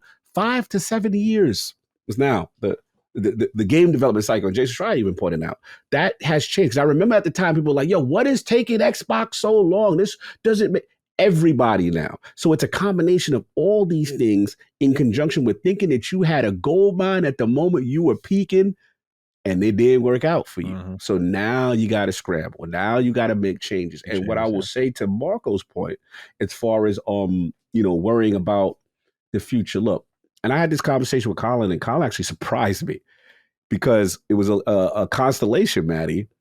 And I know how he feels about Game Passes to sustainability. And I will always give Colin his flowers on he always questioned, like, yo, I don't know if the math is mathing. And I said, that's fair. I said, my thing is, when they originally submitted it, they must have had some math in mind that they thought it could work when they were trending up, right? But to Colin's credit, it's claiming like, yeah, they have plateaued. But one thing he did tell me that I actually stopped him in mid-constellation. I said, wait, repeat that statement you just said? And he goes, no. I never had a problem with them switching to Game Pass. I never had that was the move to make and the pivot to make when they weren't selling stuff in the Xbox One. Yeah. He literally admitted. So that's the point I'm trying to tell people.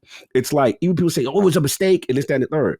Remember, as the challenger brand, as a studio, a company that had 5 studios with low interest and a laughing stock at the time when PS4 was just completely mopping them up out here, right?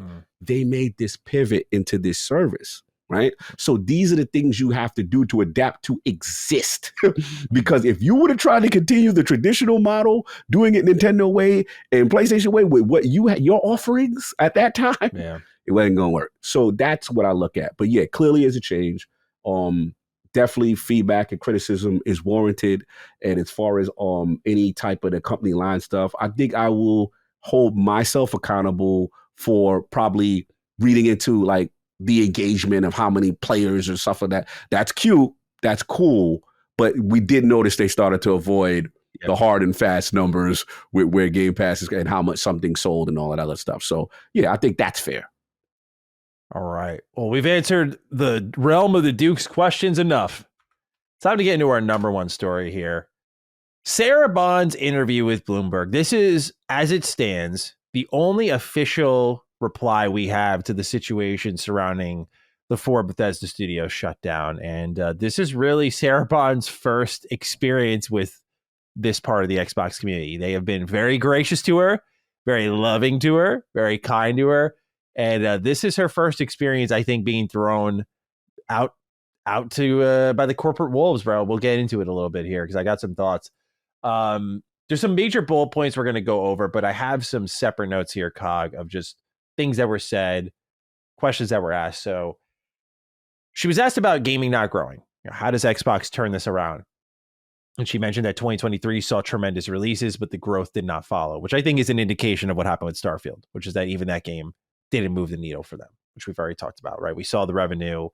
They would have been down if not for AVK. So we know that Starfield didn't move the needle, among others.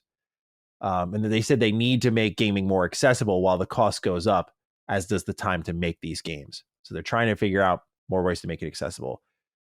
When asked how should gamers interpret these closures, she says it's hard to make these choices, and there's a deep responsibility to make sure that games, devices, and services are there through the growth and transition, and that the shuttering of the studios is the outcome of that, and then proceeded to hype up the Fallout TV show, basically claiming victories that Xbox had zero involvement in.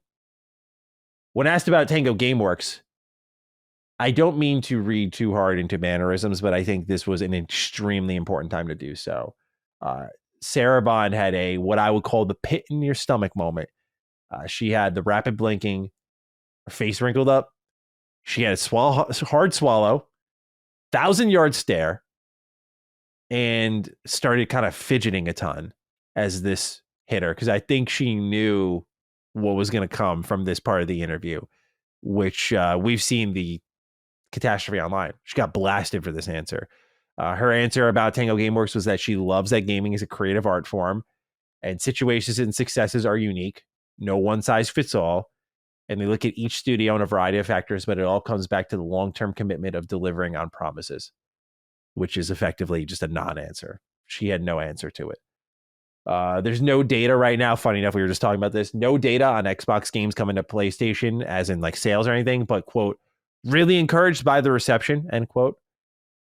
When asked about the concern for Xbox, Sarah says it's the entire industry, not just them, and honed in on game preservation, the team that she had set up herself, and taking things forward. So we'll hopefully at the Xbox Showcase find out what this preservation team's all about. We learned about a mobile storefront. It's launching in July. It's going to include first-party portfolio like Candy Crush, Call of Duty Mobile, and Minecraft. I also thought it was kind of funny because they just shut down a Bethesda mobile studio before this. It was working on Mighty Doom, but maybe, I don't know. I try to get too outraged at that one because we don't know really the sales and the money it was generating. Maybe it wasn't enough. She said, quote, across all devices, all countries, no matter what, and independent of the policies of closed ecosystem stores, end quote. So, yeah, they are, this is where, Cog, you had an idea about a handheld of some kind. So all devices and mobile storefront might be the beginning of that. They said they're going to extend this to partners in the future and that they will extend beyond the web, which is where they're starting things off, meaning that they will likely rival the Google and Apple mobile app stores. Lastly, Activision games. Sarah Bond said, quote, we know our Game Pass, our core users love Xbox Game Pass. Game Pass is a gaming subscription. You get a whole portfolio of games, but importantly, you get every single one of our games that we build day one in Game Pass, and the quality and the breadth of those games has only been going up over time. You're really going to see some big, really big games going into Game Pass later this year. Then Bond was asked if this included Activision games, and she said, across the whole slate, you're going to see some really amazing things, and keeping that is something that is really special for Xbox players, and that's central to us, end quote. So that was the long and short of what is a 16-minute interview on Bloomberg with Sarah Bond. Cog, I want to kick it to you first on thoughts here, wherever you want to begin. We have the Tango Gameworks response. We have what presumably is Call of Duty on Game Pass. We have the mobile storefront. We have also Midori had reported that Xbox and Sega were in discussions to bring content to this mobile storefront. So Sega might be involved, which would make sense with that partnership that they have. But wherever you want to start first, my good friend. Whew, oh boy. Yeah, a lot of emotions here. So try to compartmentalize my thoughts. Now, we do know the awful week that they've had. The Tango Game Studios situation reverberated on a level that I've never seen before.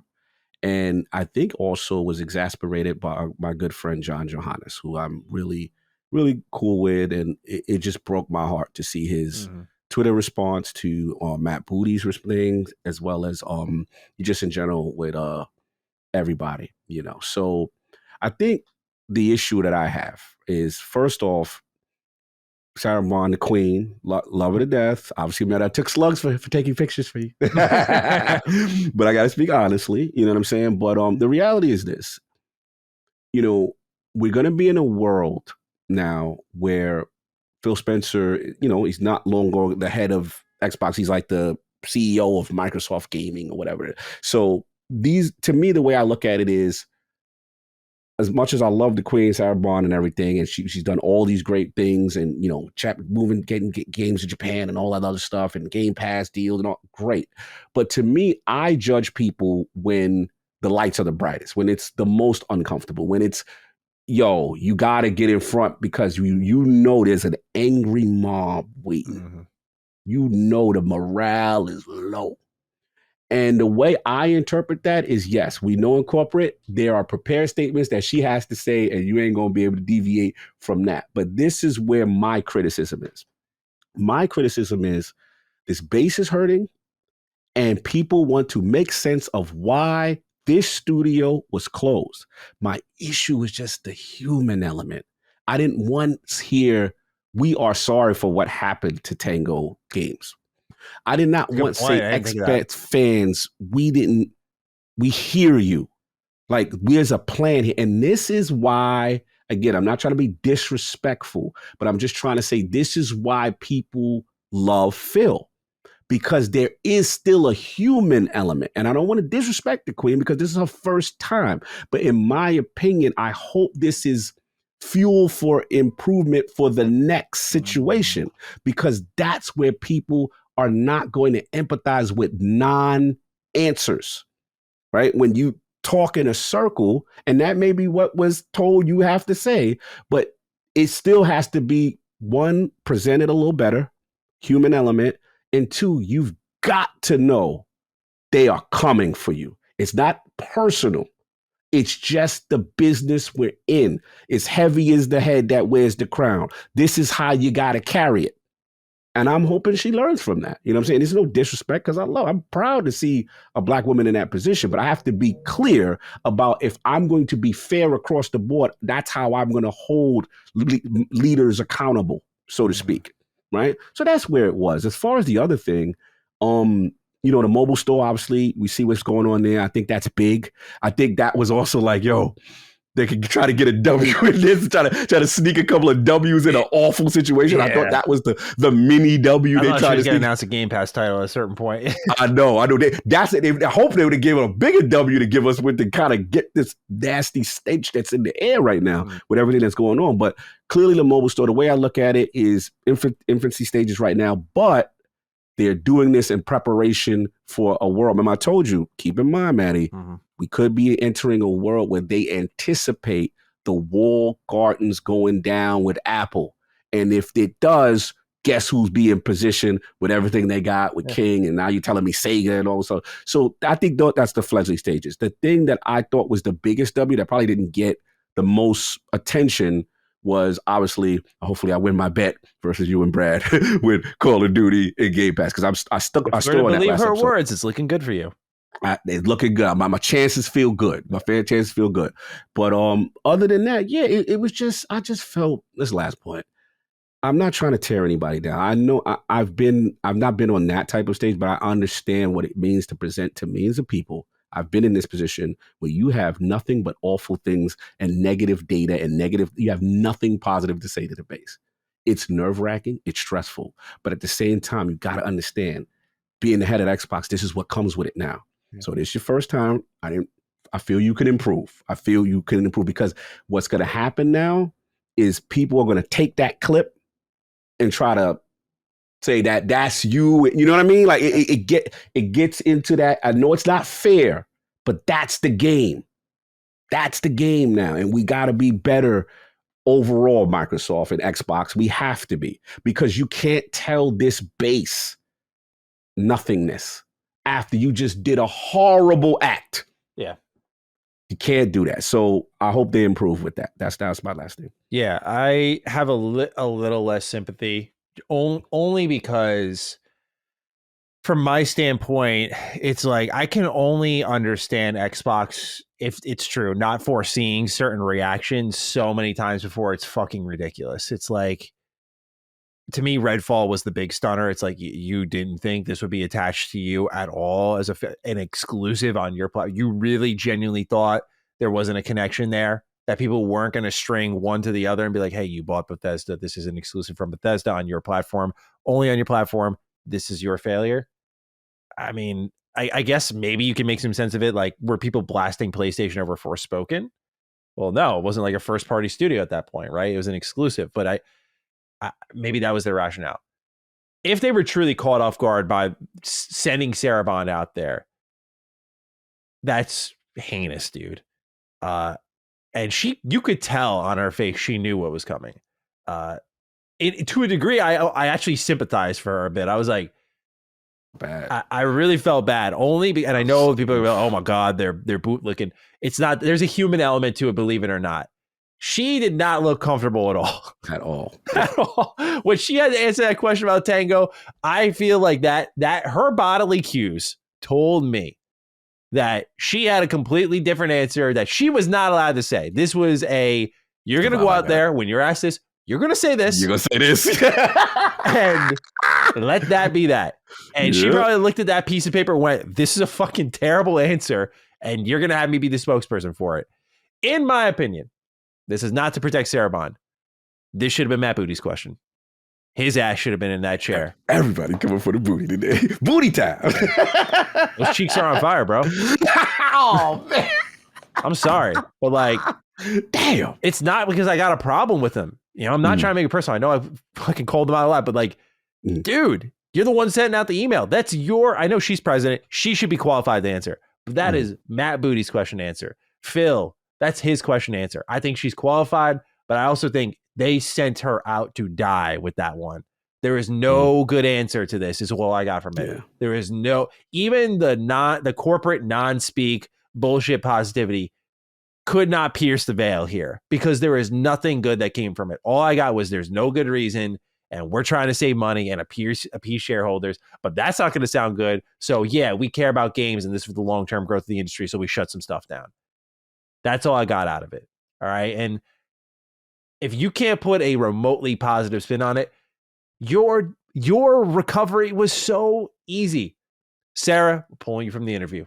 Sorry, Bloomberg, fill the slot with someone else. Go into hiding.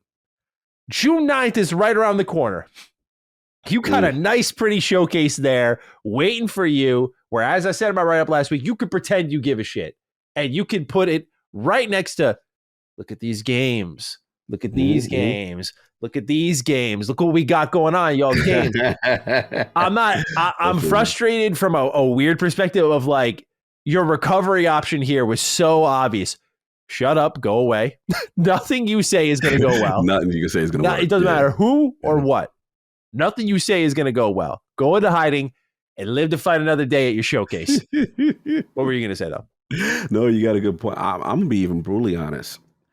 I thought Dina Bass let them off the hook. Yeah. Without follow-ups, because there was just one question, what happened? Kind of non-corporate answer. Next question. Yeah. And I'm just like, a scripted interview, I think. Right. Yeah. And that, to me, the reason why, again, I'm not trying to personalize this again, so I'm going to say Xbox, because here's the thing.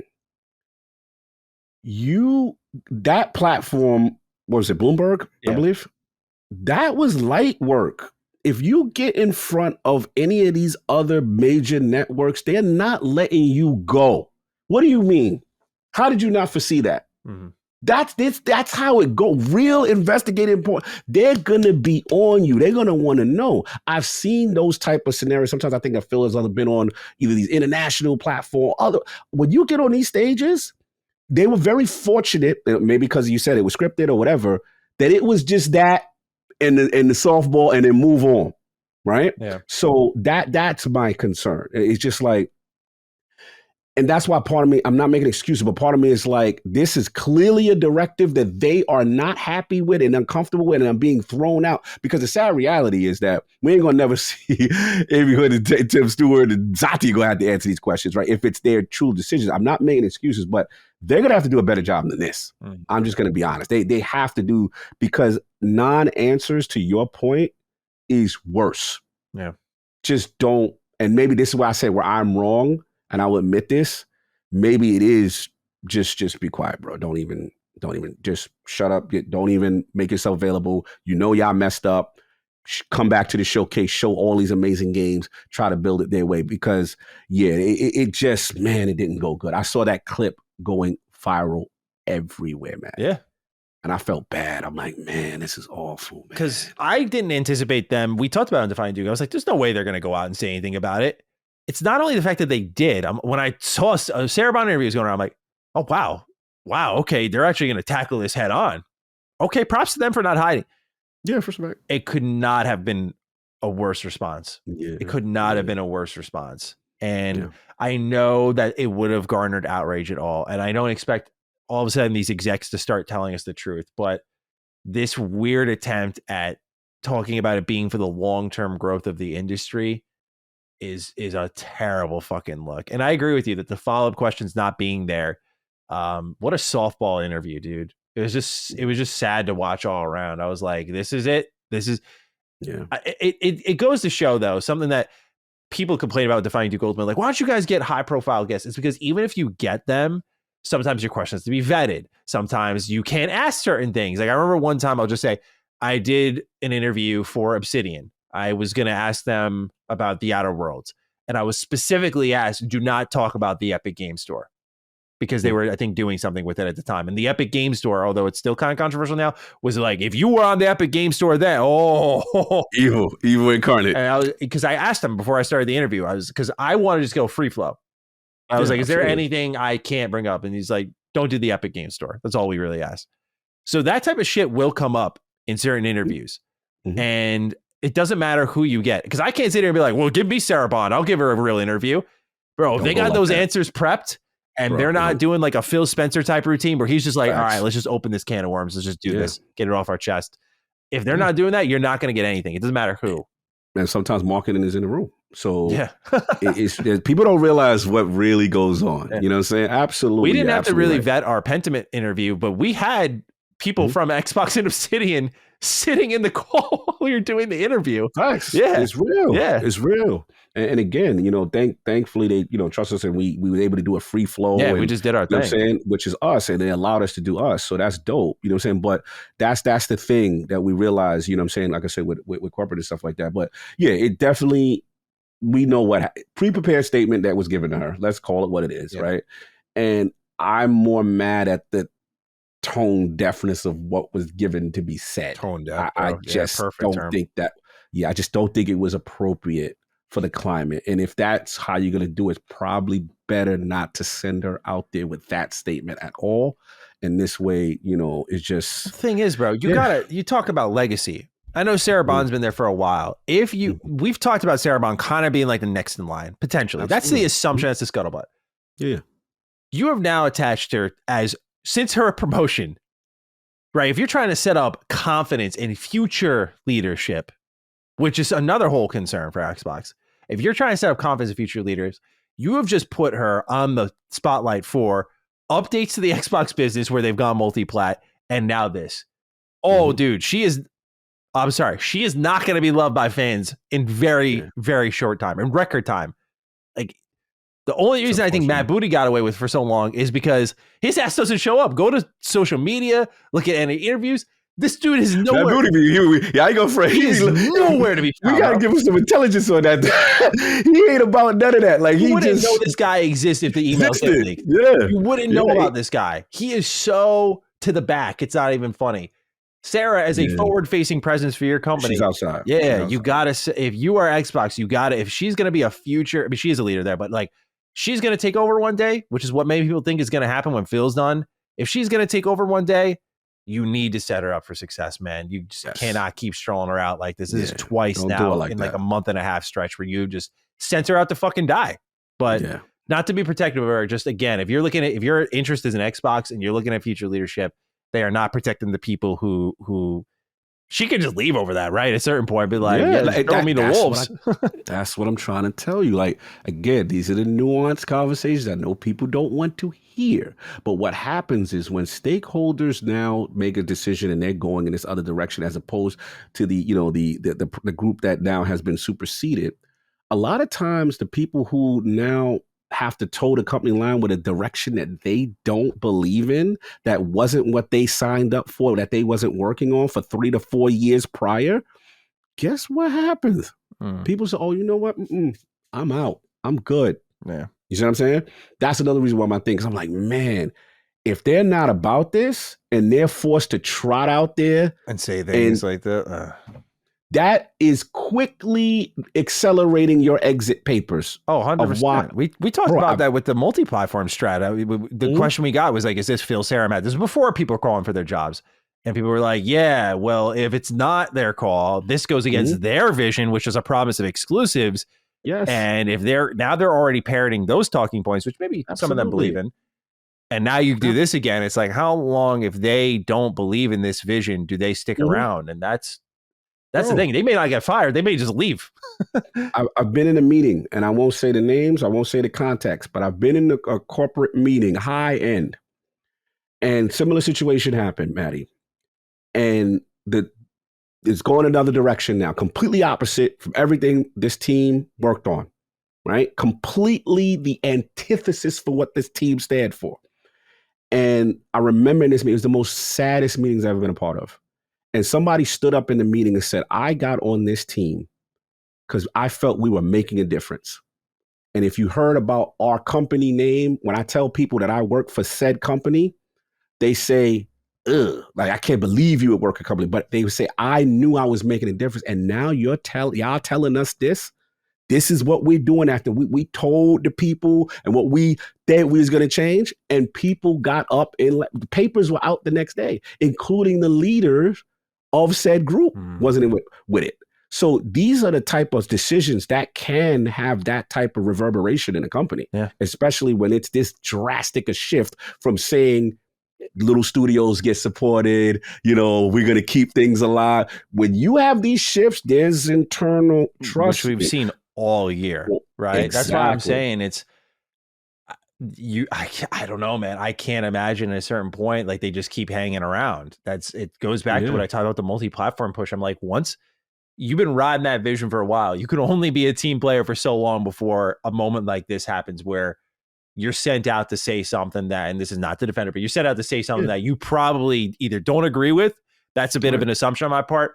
Or, I mean, her bodily cues just said it was like it was like almost revolting. Like, she just couldn't get it. She like was wincing and twitching and shit, bro. And look, I only say that and point that out because we have seen that woman on stage enough times to know that she has a professionalism, the typical steepling that every fucking public speaker does. She does that a shit ton. She's media trained clear as day. For her to lose her composure like that, in my opinion, I was like, that was very telling of her thoughts on what she had to do. And I think you'd just be ignorant to receive that as defending her and more looking at like, oh, if they send her out to do that a couple more times, she'll leave. No fucking doubt. No fucking doubt, bro. But enough about that. Let's talk about the other things she mentioned. I want to get to you on Activision games on Game Pass. Yeah. Is this it, Cog? Is this going to be the one and done? Is Call of Duty coming to Game Pass in perpetuity? Is she going to instead, which, I mean, she said across the whole slate, is going to be that compat Call of Duty dump? What's it going to be? Do you think they're going to do day one Game Pass for the next Call of Duty? I know we talked about last week, but now we're seeing Sarah Bond saying just might be the case. Yeah. I'm standing on that one. I think it's still part of the vision, which was surprising. Like I said, I was very surprised during the business update that what they said, the core tenet of what it means to Xbox, all games coming to Game Pass, all Activision Blizzard King games, and then with Diablo 4, our first of the Activision things coming in. So I tell you that you promptly checked me. It was like, that was when they said that it could change. Fair, right? And that was a great clapback. I thought that was odd because we can't trust anything these days, right? No. So, but then when we saw this now, the latest as of, a few days ago, she now reiterates. So that gives me the confidence in the initial statement that they are sticking by it so far. But it does seem like there was internal discussion, right? And rightfully so. Like, if you're going to pivot and you're not profitable with Game Pass, the discussion is going to say, like, are we throwing money away when we could get this up front, one of the biggest games in gaming history, charge $70, or maybe even have discussions where you go, okay, but what about we give it to them 6 months later? Why we got to give them day and day? This is what stakeholders going to say. They're going to be like, what, really though? Yeah. So clearly them saying that still reiterates that. So that gives me a little hope that they want to at least see what Call of Duty in Game Pass does to the flattening of the sales. So that, to me, selfishly, of course I love it. You know what I'm saying? Because obviously that was one of the incentives for making a deal. But I was surprised to see them. I think that was what they were trying to give her, that W, to kind of appease the masses, and that was kind of lost in it. But you know what I'm saying? So that's what it is. But I do think it's short answer. I think it's still going. It's still happening. And thus we'll have the direct, right after with the Call of Duty Cerberus, whatever it is. And they'll make that announcement. And that they hoping that's the big boon that they get, provided they market it right. I will say one shift in my mindset, because I don't think it's wise to do this, but I've been tackling this from the standpoint of, if they are thinking this way, let's say we have a defensive Xbox, right? We talk about decisions being made to win some confidence over, right? And we talked about how Perfect Dark and State of Decay 3 would be good examples of like, we show these off. These are slandered games. We show off, we show out, wins a little confidence. What would win some confidence in the future of Game Pass is if you put the biggest fish of them all on the service. That would win some confidence for me to be like, okay, you're going to go forward with this. All right, let's ride this out.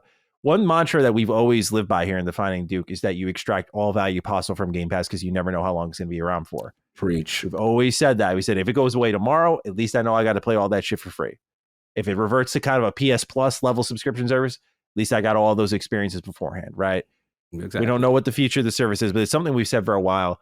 It would be very interesting to see them put it on Game Pass, Call of Duty on Game Pass, of course, but it would definitely, if we're looking from a confidence building move, like a statement type move, this is highly debated between the gaming community. And if they go for the value package here, I think it will come with a price hike. No doubt about it. Oh, yeah. No doubt about it. We said that. Yeah. I'm just going to reiterate. I don't think you put it in here and keep things the same. If it is time to collect cash, the evil villain Microsoft, you are Xbox. You are not going to go ahead and be like, let's put it on the service and keep the service the same price. They would love that, right? They'd be like, dude, how many people buy this a year? Yo, knock that up $5. Maybe not as much, but like they're going to bump that price. It's going to be past 20 a month for sure, as far as I'm concerned. It's coming. And so if you get Call of Duty on Game Pass, I am going to just warn you in advance. This is almost a guarantee. There is no chance in hell that they are going to, unless they have some metrics that we don't know about that suggest our price tag is too high already. And if we increase this, even if we have something like Call of Duty, it's going to be a tough sell for people. Right. Or some type of FTC thing. Yeah. That would be the only thing I could see that could stop them from that. Yeah. Like you got to maintain that price kind of thing. Yeah, that's true. I know what Sarah's saying is suggesting like it's going to happen, but I just don't think it's smart. I just don't think it's smart. I won't go full confidence and be like, no, they're not doing it, because this goes back to the logic why people give Xbox the benefit of the doubt often is you do have Microsoft in your back pocket. If they have this many eyes on your business now and have invested this much in you, they may, I guess, be more privy to help you out. I don't know. But yeah, man, like I just don't think it's smart if you have not moved the needle with revenue from your own content and services, and the thing that you bought put you 50% in the profit. You cannot mess with that working component of your business. You will break it. You will ruin it. You will create a massive price problem where people are you're either going to piss off the current Game Pass users who don't get into Game Pass and be like, what the fuck? Why?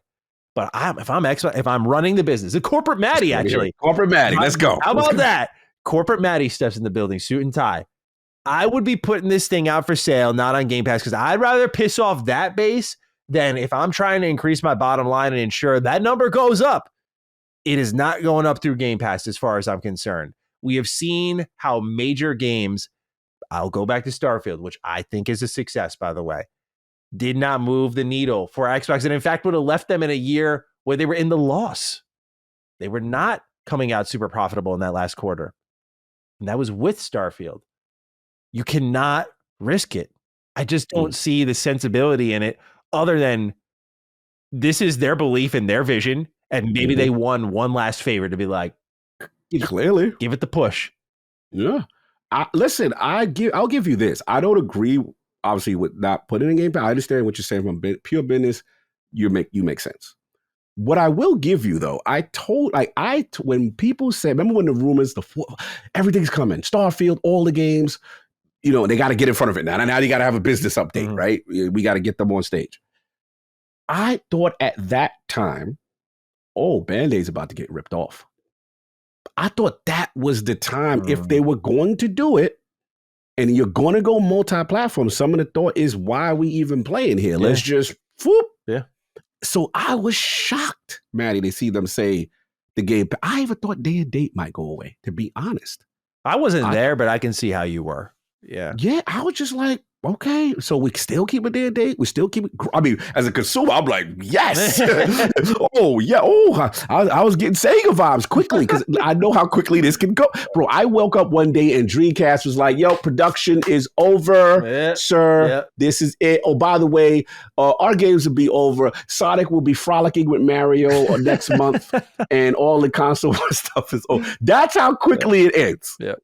That's why I said this ain't my first rodeo for everybody that's emotional. I've been through this before with Sega. So I'm like, okay, this is what they're going to say the truth. So they're going dead the, and really transition to a third party kind of mode. So yeah, so there is something in the building from this leadership that is able to still see this vision. Now, to your point, we don't know how that works out to fruition.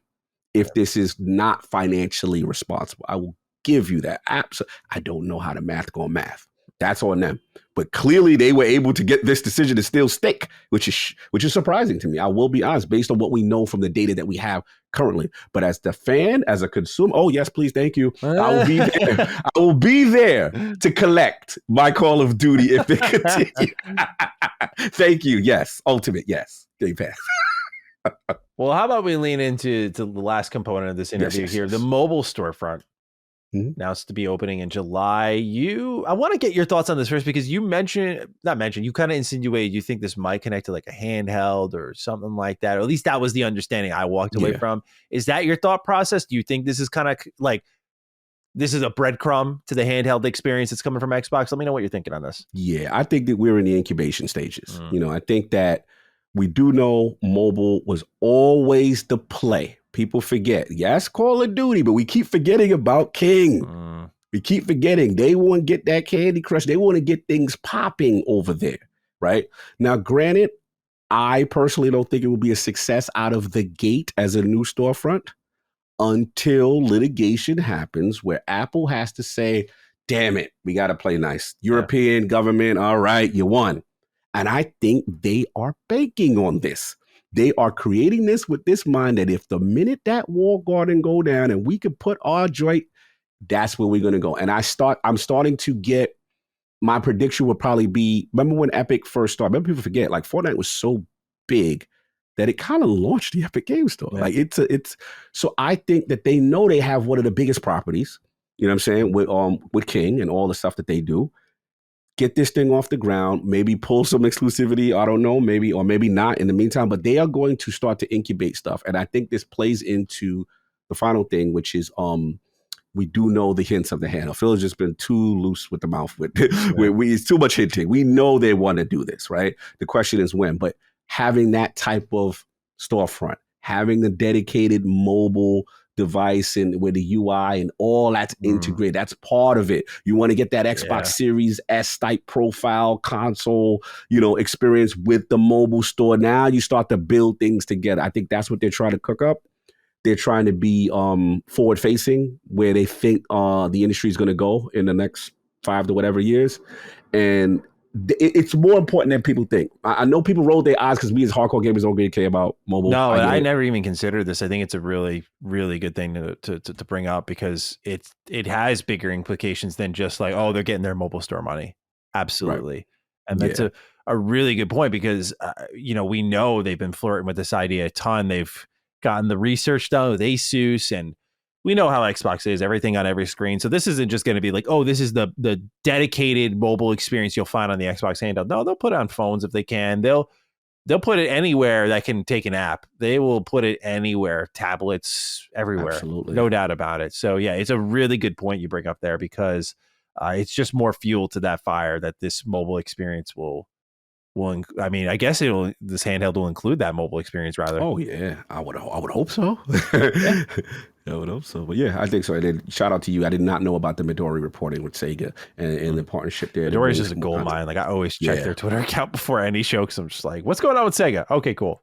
Yeah, that's big. That's big, because they're going to need as much content as possible to get off. And like I said, we got Call of Duty for console, but we forgetting King, what is it? Candy, bro, that's that joint over there. They do that. Yeah. So we'll see how it plans out for them, because the understanding with why they got mobile was, and I believe, I want to say Phil mentioned something like this, but the understanding was that this mobile money can fuel the smaller games and like pay for them, because you don't really got to worry too much about, hey, how did this one do profit margin wise individually? It's like, oh, but our overall business, this is another reason why people were positive on Xbox, is like, could Game Pass be bleeding money? I always said yes, but if the overall Xbox business was doing well, which it was for some time, then it didn't matter if Game Pass was bleeding money, because overall with sales and all these other parts of the ecosystem doing well, it was bringing them money. So the understanding was mobile was going to enable these things. I'm curious if that's changed as well. If mobile was just like, it's time to cash in. It's time to get that $70 billion back, y'all. Yep. Good question. ROI. All right. Anything else on Sarabon's interview with Bloomberg? No, we get it. All right. Next up, last bit of news here, coming soon to Xbox Game Pass. On May 15th, we get Chants of Sonar on console, PC, and cloud. Then May 16th, we get EA Sports NHL 24 on cloud. We also get Immortals of Avium on Series X and S, PC, and cloud. May 21st, Senua's Saga Hellblade 2 on Xbox Series X and S, PC, and cloud. May 23rd, you get Galacticare on Series X and S, PC, and cloud, and Haunty on console, PC, and cloud. May 28th, you get Moving Out 2 on console, PC, and cloud. May 30th, you get Humanity on console, PC, and cloud, and Lords of the Fallen on Series X and S, PC, and cloud. Firework comes to PC Game Pass on June 4th, as does Rolling Hills on console, PC, and cloud. Then, leaving Xbox Game Pass. All these on May 31st. Play them before they go. Chikoroi, A Colorful Tale, console, PC, and cloud. All these are console, PC, and cloud. Far World Pioneers, JoJo's Bizarre Adventure All-Star Battle, Pac-Man Museum Plus, Little Witch in the Woods, Railway Empire 2. So, in my opinion, some significant exits, some significant additions. Of course, Cog, what's catching your eye here on this list? You know what it is. Well, I do want to shout out Lord of the Fallen. I think that's a nice get. I think that's, just to get in it, but it's all about that Senua. It's what we've been waiting for. Damn near 5 years. We got to see what's going on. So I'm super excited. We are finally in this month. And boy, could they use some positive news right now. Yeah. So I'm pulling for Ninja Theory on multiple levels. Hopefully they nail it. And that's going to be the big one for me. But anything for you other than that? NHL, man, it's time. It's time to come back. Nope. It's time. EA, baby. It's time.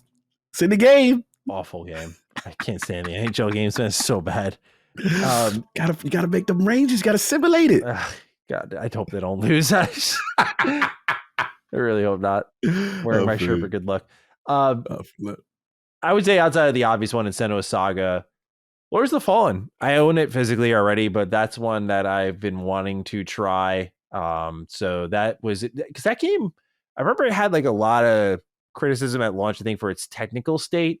I imagine by now it's in a much better position, so I would love to give that one a look. I know that team just laid off a bunch of people as well. Leaving Game Pass, though, I think the standout for me, I know Laylee likes Little Witch in the Woods. She loved that game. Yeah, she loved that game. And then JoJo's Bizarre Adventure, I've never played, so I kind of wanted to check that out. Chikoroi, I've heard really good things about. So yeah, some more significant exits for me personally. Moving Out 2 looks like a fun time, but yeah, I'd say my eyes are firmly set, just like you, on Hellblade 2. That game looks great. Oh, yeah. So let's hope it delivers. Let's hope. All right, Cog, you're up next with your Game Pass pick of the week. What are we playing this week, sir? It's time to come back, man. It's time to come back to hell. Hell tides are calling. Codex of power are calling. It's time. Look, man, I'll be real with you.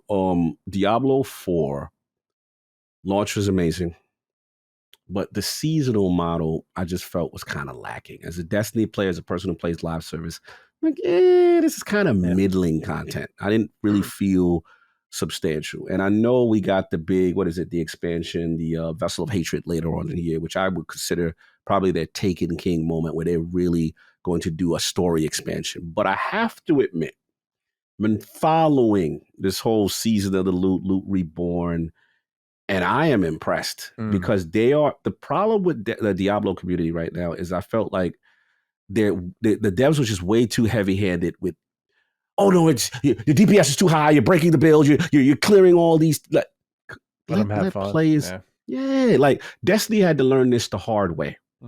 Stop trying to nerf everything and let us have fun. And I think what they also leaning into, one of my major issues with Diablo, what they're doing with item and customization is sometimes in Diablo you'll get a really cool item and it has all these secondary properties and it just synergizes perfect with your character. And then the loot comes up and it's just like they kind of they force you away by giving you this other stuff. And sometimes you just want to spec in and stay with that kind of thing that you like, that kind of synergizes well. And they are just making tons of changes, item updates, affixes, like all these things to synergize into these powerful, fun builds. They also got an end game activity. I'm like, and Cog loves endgame. You want to get me back into your live service? This is why Destiny always has its its hands sunk deep, you know what I'm saying, into my skull, because it's just like, you give me quality. And I saw this end game. I'm like, okay, you're doing the right thing. So what I would equivalent this to is reminds me of Destiny 2 launch when it started, came out. It had a big buzz, and then it faded out quick. And the developers were like, people were like, yo, we don't feel powerful. The abilities are slow. And they came up with this update called Go Fast. And they were like, we hear you. We're giving the power back, ability regeneration. You're going to feel strong. You're going to feel like power. That's what this feels like with Diablo. Season of the Loop feels like we heard you. Now the numbers are down and we got to listen. Yep. So here's everything you wanted. And we give you some extra content, which I didn't think we were going to get as much before the Vessel of Hatred expansion, which is going to be the big joint. I think this is a good sign. This reminds me of Destiny right before Forsaken. They had an update similar like this. So yeah, if you listen, it's in Game Pass now. Go check it out. It debuts today as of recording, which is the 14th. And man, I like what I'm seeing. Season of the Contract before wasn't the other seasons before, This is substantial. Yeah. This looks like it's time to just jump in there, get a couple of, crew in there and rock it. I'm probably going to rock another class. I haven't done the Barbarian yet. So nice. Yeah, I've been Necro and Sorcerer. Actually, I betrayed Sorcerer for Necro. Okay. But I like Necro builds. Yeah, crazy. No, I get you. Yeah. I love Necro. So I mean, I'm actually trying something new just to try a build. But any chance we get you into the world of Lilith and the Sanctum? We got it out of our system now. No, I still have my eyes when I come to live service things, if you will. My eyes are still firmly set on Final Fantasy 14. I made a pact with Brad. Commitment. I said, I'm gonna play this because he's never played KOTOR before. I was like, dude, what? Yeah, what? I mean, it's such a horrible trade-off for me. I'm about to put like 400 hours into something so he can play a fucking 20-hour RPG from 2003. But that's how passionate I am. But also, I want to get to it. So yeah, I'm trying to. That and Smite 2. So my live service, multiplayer, endless things, you're good. Dragon Ball Super card games out. I'm kind of well taken care of. Diablo 4 don't need you, but does seem to be nice to see things are up on the on the up and up. So that's good. Yes. But that's it, Cog. We're into the outro now. We're done. We made it to the end of this show, and it was a good show. Good time as always. Any thoughts here as we wrap up, sir? Another one in the week of Xbox. Always eventful. Yes, always. Now, being an Xbox coverage and content, it is absolutely hilarious. You won't have anything not to talk about. Yeah. Well, I'm sure Colin's loving what's going on here. You fucking Duke is leading the charge on numbers some of these weeks because it's just Xbox shooting themselves in the foot constantly. So benefiting the business, I'm sure. Oh yeah, checks are clearing. And it was a good one. As always, we appreciate you, ladies and gentlemen, for tuning in, being a part of this. I'll be curious to see the response to this one when I read through all of your little write-ins, because I know we had to defend ourselves on a lot of this show, and I could see a lot of, well, actually. So we'll see where it all ends up. But we hope you enjoyed. Nonetheless, if you did, you want to leave some thoughts down below. Cog, what hashtag are we rolling with this week? What we doing, man? What we doing? The vibe is spooky, but DD, you want to go DD Trust? I don't know what to do with them right now. I'm all over the place. We talked a lot about the theme being building the trust again, right? Let's do that. Yeah, DD Trust. Yeah, we gotta get the trust back, man. So you got to the end of the episode. You want to let us know your thoughts. Use the hashtag DD Trust. You can write it on the Patreon post. Put it in the comments. Hashtag DD Trust. Let us know your thoughts. Otherwise, you can find us on Twitter. I'm at G27 Status. Cog is at Lord Cognito. Tag us there again. Use the hashtag DD Trust. Let us know your thoughts on the episode. But that's it from us. We'll be back next week, and next week we'll actually be talking about Hellblade 2. So should be another fun one, I hope. I mean, oh God, who knows what's going to happen, but buckle up. Let's see what happens next. Nonetheless, we appreciate you all immensely, and we will catch you then, all right? Peace out. Peace. Defining Duke, an Xbox podcast, is a product and trademark of Last Stand Media and Collins Last Stand LLC, and is recorded from the United States of America. The show is conceived by Matthew Mr. Matty Plays Schroeder and me, Colin Moriarty, and is written and produced by Matthew Schroeder. Matty's co-host is Barry Lord Cognito Eversley. Defining Duke's executive producer is Dustin Furman, and the show is edited by associate producer Ben Smith.